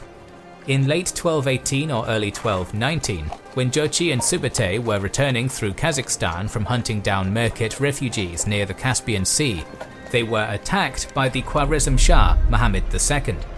In the fighting, Jochi was injured and nearly overtaken by Khwarezmian troops, until he was rescued by a timely charge of a Khitan prince in his keshik. Perhaps the most significant addition to the Mongol war effort in China was the mass incorporation of northern Chinese into the Khan's army. It was the adoption of Chinese military and siege engineers which allowed the Mongols to learn the ways of siege warfare and have the manpower to experiment with it. The Mongol leadership always wanted to avoid expending the valuable lives of their nomadic horse archers. Each one was a lifetime's investment and hugely effective in the open field. To use them to push siege equipment was simply to waste them. The Mongols recognized this early on, and it was for these tasks they employed their ever-growing new Chinese army. From pushing siege equipment to filling in moats, to manning catapults and scaling ladders, tens of thousands, if not hundreds of thousands of Chinese were brought into the Mongol army within years of the start of the conquest. Many were undoubtedly forced, driven before the Mongols as a veritable human wave to absorb the arrows of the defenders. But it cannot be dismissed that many willingly joined the Mongols, particularly once it seemed the Jin dynasty had lost the mandate of heaven, the right to rule in China, when they abandoned their capital of Zhengdu in 1215. By the time Chinggis Khan took his forces west in 1219 against the Khwarezmian Empire, there were far more Chinese fighting on behalf of the Mongols in China than there were Mongols fighting in China. While some of these Chinese forces were under the command of Mongol, Turkic, Khitan or Uyghur officers, many were led by Chinese warlords and militia leaders who sided with the Khans, like Shi Tianzi or Cheng Zhou. These were men who not only willingly served the Khan of Khans, but did so with extraordinary loyalty. Shi Tianzi and his family would remain prominent military leaders under the Mongols until the reign of Kublai Khan, and Cheng Zhou was the most trusted lieutenant of the brilliant Mongol commander Mukhali. With Chinggis Khan absent fighting the Khwarezmian Empire, Mukhali was left as a viceroy to keep the Jin dynasty occupied until the Khan should return. From 1217 until his death in 1223, Mukhali led a stunning, highly mobile campaign throughout the reduced Jin Empire. City after city was taken and retaken, while Mukhali drove his armies to within striking distance of the new Jin capital at Kaifeng. While Mukhali's main force was Turkic and Mongolian horsemen, augmented by Tangut cavalry, in other provinces in China, Mukhali left command to officers like Cheng Zhou, who fiercely fought against the Jin to expand the Mongol Empire. Neither the Jurchens nor the Mongols were Chinese, yet in much of the increasingly ruined Jin Empire, the fighting was being undertaken almost exclusively between the Chinese subjects of both states. In the area around the Shandong Peninsula, this became particularly confusing. Here, an uprising against Jin rule broke out, known as the Redcoats. Here, loosely aligned warlords, some independent, some aligned with the Mongols, some aligned with the Song dynasty, and all hating the Jin, fought themselves, the Mongols, the Song, and the Jin.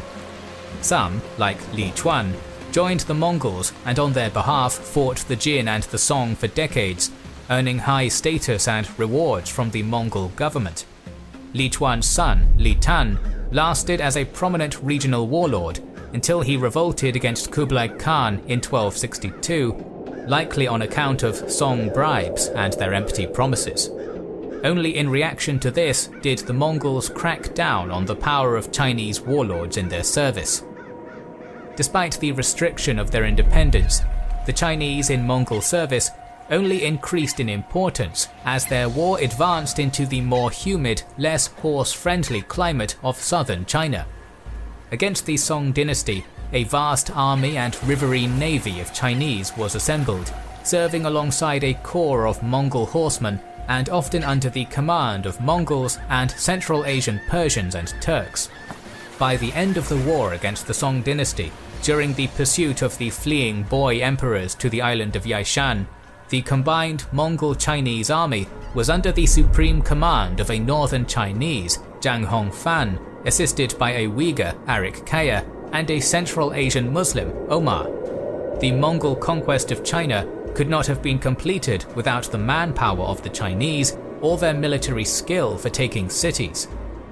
the Mongols made heavy use of Chinese manpower. Cities in Mongolia like Karakoram and Chinkay-Balasagun were built using laborers from China. Chinkay-Balasagun served as an industrial and farming hub, manned by Chinese, to help supply Mongol armies as they passed through Western Mongolia on campaign. When planning the Great Western Invasion in the 1230s, the Mongols considered sending west a vast army of Chinese infantry with them. This was dismissed early on in the proceedings, deeming them unsuitable to such a journey. However, Chinese siege engineers were brought with the Mongol armies on Chinggis Khan's invasion of Khwarezm, almost certainly with Batu and Subutais' 1230s Western campaign, and with Hulagu in the 1250s, thousands of them and their families, to assist him in taking the remaining fortresses of the Islamic world. But the Chinese were not the only ones brought into use in the Mongol armies in the west. As the Mongols advanced across the western steppe, many of the local Turkic tribes were absorbed into their forces. During Jebe Noyan's swift conquest of the Karakitai, the local garrisons largely submitted to their new Mongol masters without issue, but there's not substantial evidence to suggest they accompanied Chinggis Khan against Khwarezm. In the Khwarezmian Empire, much of the military was Turkic Kipchak tribes, a great number of whom freely abandoned their posts to join the Mongols upon invitation and fight against their former employers. We have already noted Chinggis Khan's mass employment of forced levies, driving the local population before his armies much as he had done in China. With his forces now experienced in siege warfare from the fighting in China, there was less of a need for defections, as long as the Mongols could use the locals in the most vulnerable positions. After Chinggis's bloody campaign ended, however, the Mongols were more amenable to utilizing the locals militarily, generally for garrisoning cities. Regional commanders appointed by the Mongols would not have had access to substantial numbers of nomadic troops. Therefore, when rebellions did rise up after the conquest, the initial responding force would not be Mongols from the steppe, but locally raised militia. The western invasion of Batu and Subutai provides a few notable mentions of foreign troops in Mongol employ. The heavy usage of catapults against the Rus cities suggests the presence of Chinese siege engineers. We have Tanguts taking part in the siege of the Alan capital of Magus, alongside many Alans newly conscripted to the Mongol army. When a Mongol raiding party was captured in Austria, the Austrians were surprised to find an Englishman in their employ, a man who had apparently served as interpreter and envoy on behalf of the Mongols. Men were also taken in the opposite direction as well. Rus, Kipchak and Alan men were carried east to serve in the Mongol military, often filling the role of bodyguards. The general assumption seems to have been that transplacing these men like this ensured their loyalty. A young Kipchak warrior would be unlikely to learn Chinese well enough to start taking bribes or escape on his own, and therefore be forced to remain utterly loyal to the Khan. After the end of Mongol imperial unity, the reliance on non-Mongols became even greater. The Ilkhanate made heavy use of Georgians and Armenians from Cilicia and beyond, largely as heavy cavalry, who often took a primary role in their many battles against the Mamluk Sultanate.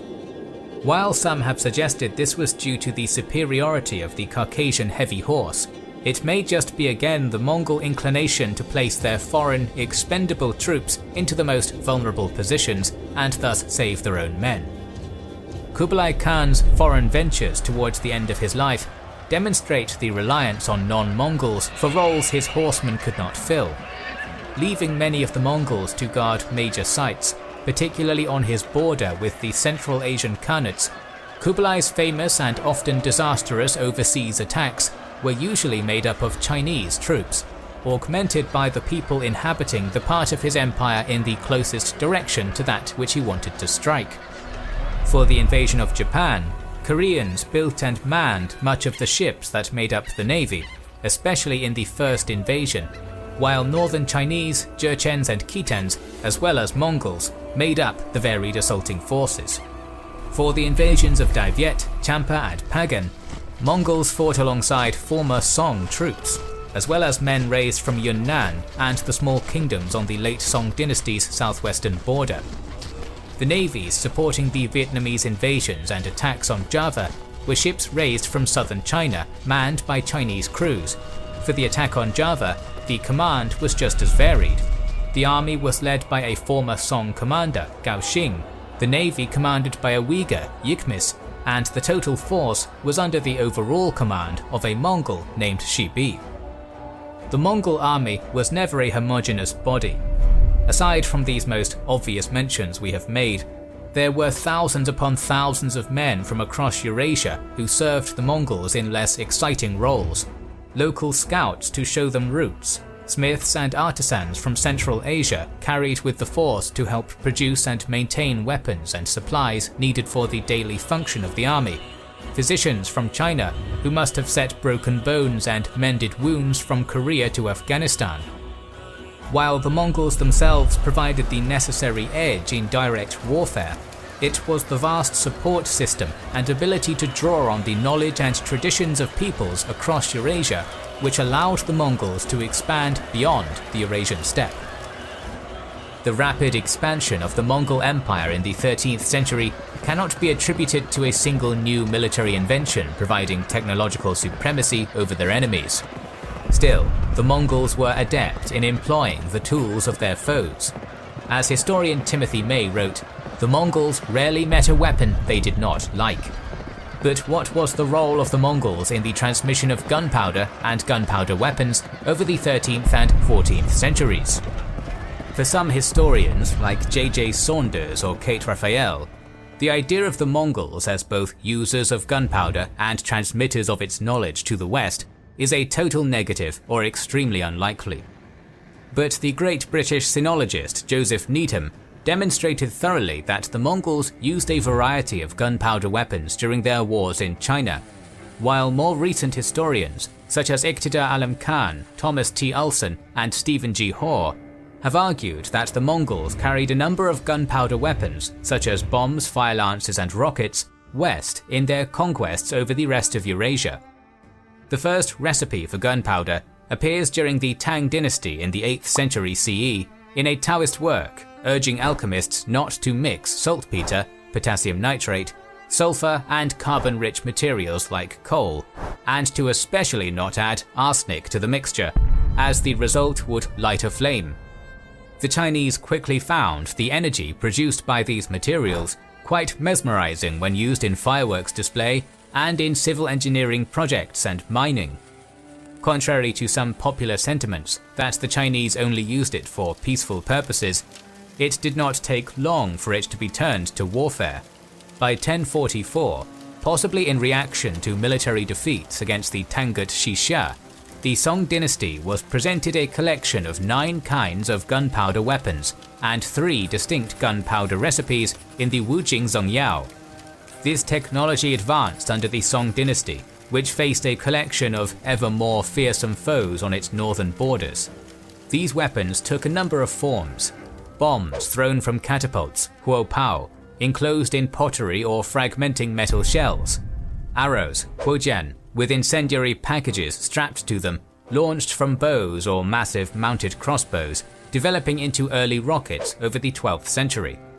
Most infamous was the fire lance, huojiang, a bamboo or metal tube capable of shooting a jet of flame 3 meters in length, sometimes with shrapnel and toxic materials packed into the tube to form a terrifying, flame-spouting shotgun, some to explode and throw armor-piercing shrapnel, some to spread flame and destroy buildings, with others to have a choking, blinding gas dispersed by the explosion to envelop and confuse the enemy.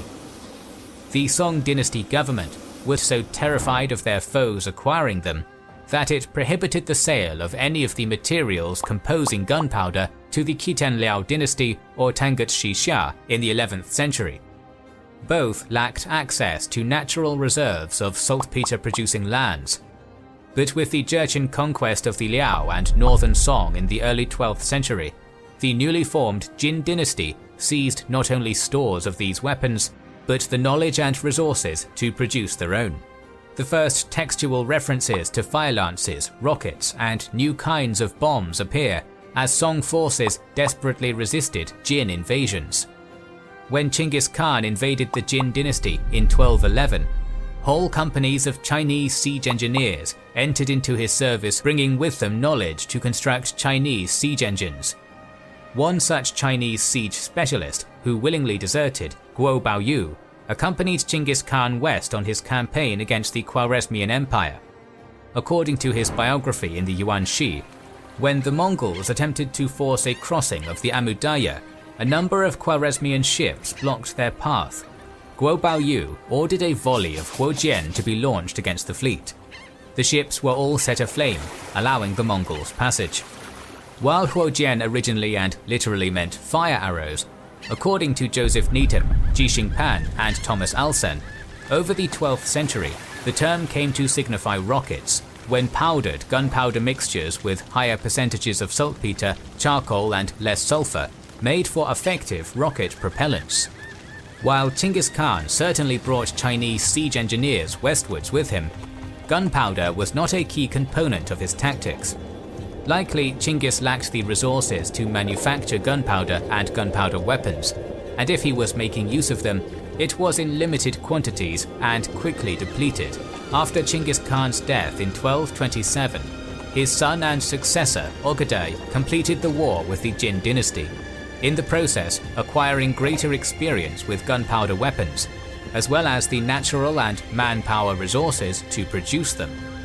In 1231, for instance, the Jin utilized a new development in bomb technology, the heaven-shaking thunder bomb Jian Tianlei, to sink Mongol ships in a naval engagement.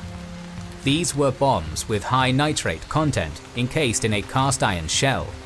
When set off, they created a monstrous noise like thunder, splintering the iron shell into a wave of armor and flesh-tearing shrapnel, an early fragmentation grenade. In 1232, the great Mongol general Sube'etei engaged the Jin capital of Kaifeng in a year-long siege in which both sides utilized gunpowder weapons. Sube'etei's catapults launched bombs into the city, while the Jin defenders annihilated mobile shelters pushed up to the walls by dropping thunder crash bombs on them via an iron chain. The defenders also employed a number of flying fire spears, Feihuojiang. Depending on the interpretation, these were fire lances packed with wads of shrapnel and arrows, which when fired acted like a flaming shotgun, while others, like Ji Xingpan, suggest these were rockets. At one point in the siege, a Jin commander took 450 men armed with flying fire lances into the Mongol encampment, a surprise attack resulting in hundreds of Mongol troops killed or drowned when they tried to flee. It was remarked that the thunder crash bombs and flying fire lances were the only two weapons the Mongols feared. Yet these devices could not arrest the fate of the dynasty. The reliability of these weapons was questionable. Different proportions of the chemicals might result in a device going off early, too late, or not at all. The range of these weapons was short, and they were best utilized in defense, in situations where their effect on enemy morale could be maximized. These bombs were not yet the secret to destroying city walls, though they could damage wooden structures, towers, or gates along the battlements. Regardless, they were a frightful weapon when used properly.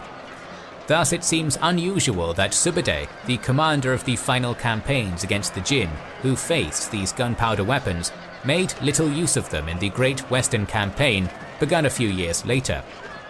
Though specialized Chinese artillery was employed against the Alans of the North Caucasus, Rus principalities, and Hungarians, there is little direct indication of the use of gunpowder weaponry in the West. Many of the mostly wooden cities of the Rus principalities were burned, but the Rus sources generally offer no description of how this occurred. A possible indication is supplied by the Franciscan friar John de Plano Carpini, who travelled through the Rus principalities late in the 1240s, bearing messages from the Pope to the Great Khan. In his report, Carpini very accurately describes Mongol battle and siege tactics, with the intention that his observations would help prepare Christendom against further attacks. He wrote that the Mongols threw Greek fire onto cities. In addition to melted down fat from prisoners, a combination which was very difficult to extinguish. As the Mongols, as far as is known, did not use Greek fire, it seems that Carpini attempted to describe an incendiary of unusual properties using cultural terms he was familiar with. As Carpini's knowledge of siege tactics came from survivors in the Rus territories, it seems to imply that a special type of fire-causing weapon was used against the Rus, quite possibly the gunpowder weapons Sube'etei had brought from China. The famous smokescreen employed by Mongol forces at the Battle of Liegnitz in Poland in April 1241 may also have been a type of gunpowder weapon, as suggested by Stephen Hoare. Devices to deploy toxic smoke and smoke screens have been used in Chinese warfare since at least the 4th century CE, but during the Song dynasty, more effective versions were developed with gunpowder. In easily shatterable pottery containers, these weapons were packed with poisons, foul-smelling ingredients, shrapnel, arsenic and lime. Dispersed by the force of the explosion, these bombs unleashed a cloud or fog of painful gas which blinded, disoriented and confused enemy forces, very similar to the smoke weapon described at Liegnitz. Not understanding it was a gunpowder weapon, either a bomb via a small catapult or modified fire lance, the Poles focused on the most visible tool as the origin of the smoke, mistakenly identifying a Mongolian horsehair standard as the device. Lacking words for these new devices, which the Mongols were unwilling to let non-military individuals examine, it is hard to determine when a medieval author is using a familiar term such as Greek fire or naphtha to refer to a new technology which served a similar purpose. In some cases, it's even hard to tell if it's just a dramatic description. Such is the case of the Persian writer Giovanni's account of Hulagu's campaign in the 1250s, to which he was a direct eyewitness. Giovanni writes of how Hulagu was provided by his brother, the Grand Khan Mongke, 1,000 households of Chinese catapultmen, as well as naphtha throwers. At the siege of the Nizari assassin fortress of Meymandiz, Giovanni mentions a large crossbow-like weapon deployed by Hulagu's Chinese siege engineers, which he called an oxbow, a direct translation of the Chinese term for the weapon. Giovanni writes that it delivered meteoric shafts which burnt the enemy, in comparison to stones lobbed by the defenders, which did little but harm a single person. These oxbows in Chinese warfare, as described by the Wujingzong Yao, could have gunpowder packages attached to the bolts, and were used in the same manner as Giovanni describes. While some historians like Stephen Hoare see this as a clear usage of gunpowder, it must be remarked that Giovanni's tendency for over-flowery language makes it difficult to gauge how literal this passage must be taken, though he was an eyewitness to the siege. Generally, it seems that gunpowder was used little in the Mongols' western campaigns. Likely, difficulties in traveling with it prevented them from taking great quantities of it, and at the time of the conquests, there was not sufficient knowledge in the West that allowed them to procure more supplies. The matter was very different in the continuing Mongol wars in China, where under Kublai Khan, bombs were a main component of the wars against the Song dynasty, which also employed them. Thousands of bombs were made every month in the Song dynasty, though getting them to where they needed to be was another matter. One Song official in 1257, inspecting the border arsenals, lamented how poorly supplied these vulnerable sites were in these weapons, and how repeated requests to the central government were fruitless. The Song continued to throw whatever they could against the Mongols as they advanced deeper into southern China, but by then, the Mongols not only had ample supplies of these weapons for war in China, but manpower reserves, a powerful military structure, and a leadership hell-bent on overrunning the south, driven by the energetic Kublai, who believed in the eventuality of his conquest. Kublai's great general Bayan set up ranks upon ranks of Huo Pao during his drive to Hangzhou, lobbing stones to pound down the walls, gunpowder bombs to annihilate gates and towers, and terrify the defenders within. Against such an implacable foe, the last of Song resistance was ground to dust. It appears that an advance in gunpowder weapons was made, sometime in the late 13th century. Near the ruins of Kublai's summer capital of Chengdu, the earliest confirmed cannon has been found, bearing a serial number and an inscription in the Fagspur script dating it to 1298, weighing 6 kilograms, 13 pounds 11 ounces, and just under 35 centimeters, approximately 14 inches, in length. It suggests a product of considerable experimentation and systemization. Much more primitive and rougher versions have been found that seem to date to the last years of the Tangut Xixia dynasty, crushed in 1227 by Chinggis Khan. It is probable that the evolution of fire lances from bamboo to metal tubes was a stepping stone to larger metal tubes capable of larger gunpowder charges and projectiles brought on by the emergency of the Mongol invasions. Only in the last years of the 13th century did these models reach a level of standardization and sophistication to become true bombards, and more sophisticated models are known from over the 14th century. There are a few passages from the 13th and 14th century Chinese texts which may indicate the usage of these cannons, usually in naval engagements, where muzzle flashes seemed to be described when Mongol ships fire upon fleeing Jin ships, or with small vessels at the blockade of Shenyang bearing Huopao, but from ships too small for catapults. Much like the Western texts, the Chinese did not yet have a name for this new technology though. Calling them Huopao, the same name for the catapults which threw gunpowder bombs, it is impossible to know, unless a description is given, which texts refer to bombs and which to early cannons. From 1288, we have perhaps the earliest description of small handheld guns or cannons. In the war against his rebel cousin Nayan, Kublai Khan led his army against Nayan himself, but attacked from multiple fronts.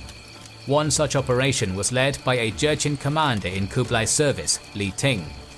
Using the word for fire catapult or cannon, Huopao, Li Ting and his small squad of Korean soldiers one night snuck into an encampment of Nayan's men in Manchuria and set off these weapons to great effect. From the context, it is clear that these weapons are too small and mobile to be catapults. In further support of this interpretation, it appears one of these actual weapons was found. Discovered in 1970 in Heilongjiang province, near where Li Tang's troops fought Nayan, a small bronze cannon or handgun has been discovered from an archaeological site supporting a late 13th century context. Weighing 3.5 kilograms, 34 centimeters in length, with a bore of 2.5 centimeters, these were small anti-personnel weapons. Not much use against walls, but devastating against men and horses. The Yuan dynasty continued to produce cannons over the 14th century. One well-known example from 1332 bears an inscription with its date and purpose of manufacture, intended to be used on board a ship for suppression of rebels. By the rise of Zhuyuanzhang and the Ming dynasty in the late 14th century, cannons and other firearms were standard features of Chinese armies. So did the Mongols spread gunpowder westwards.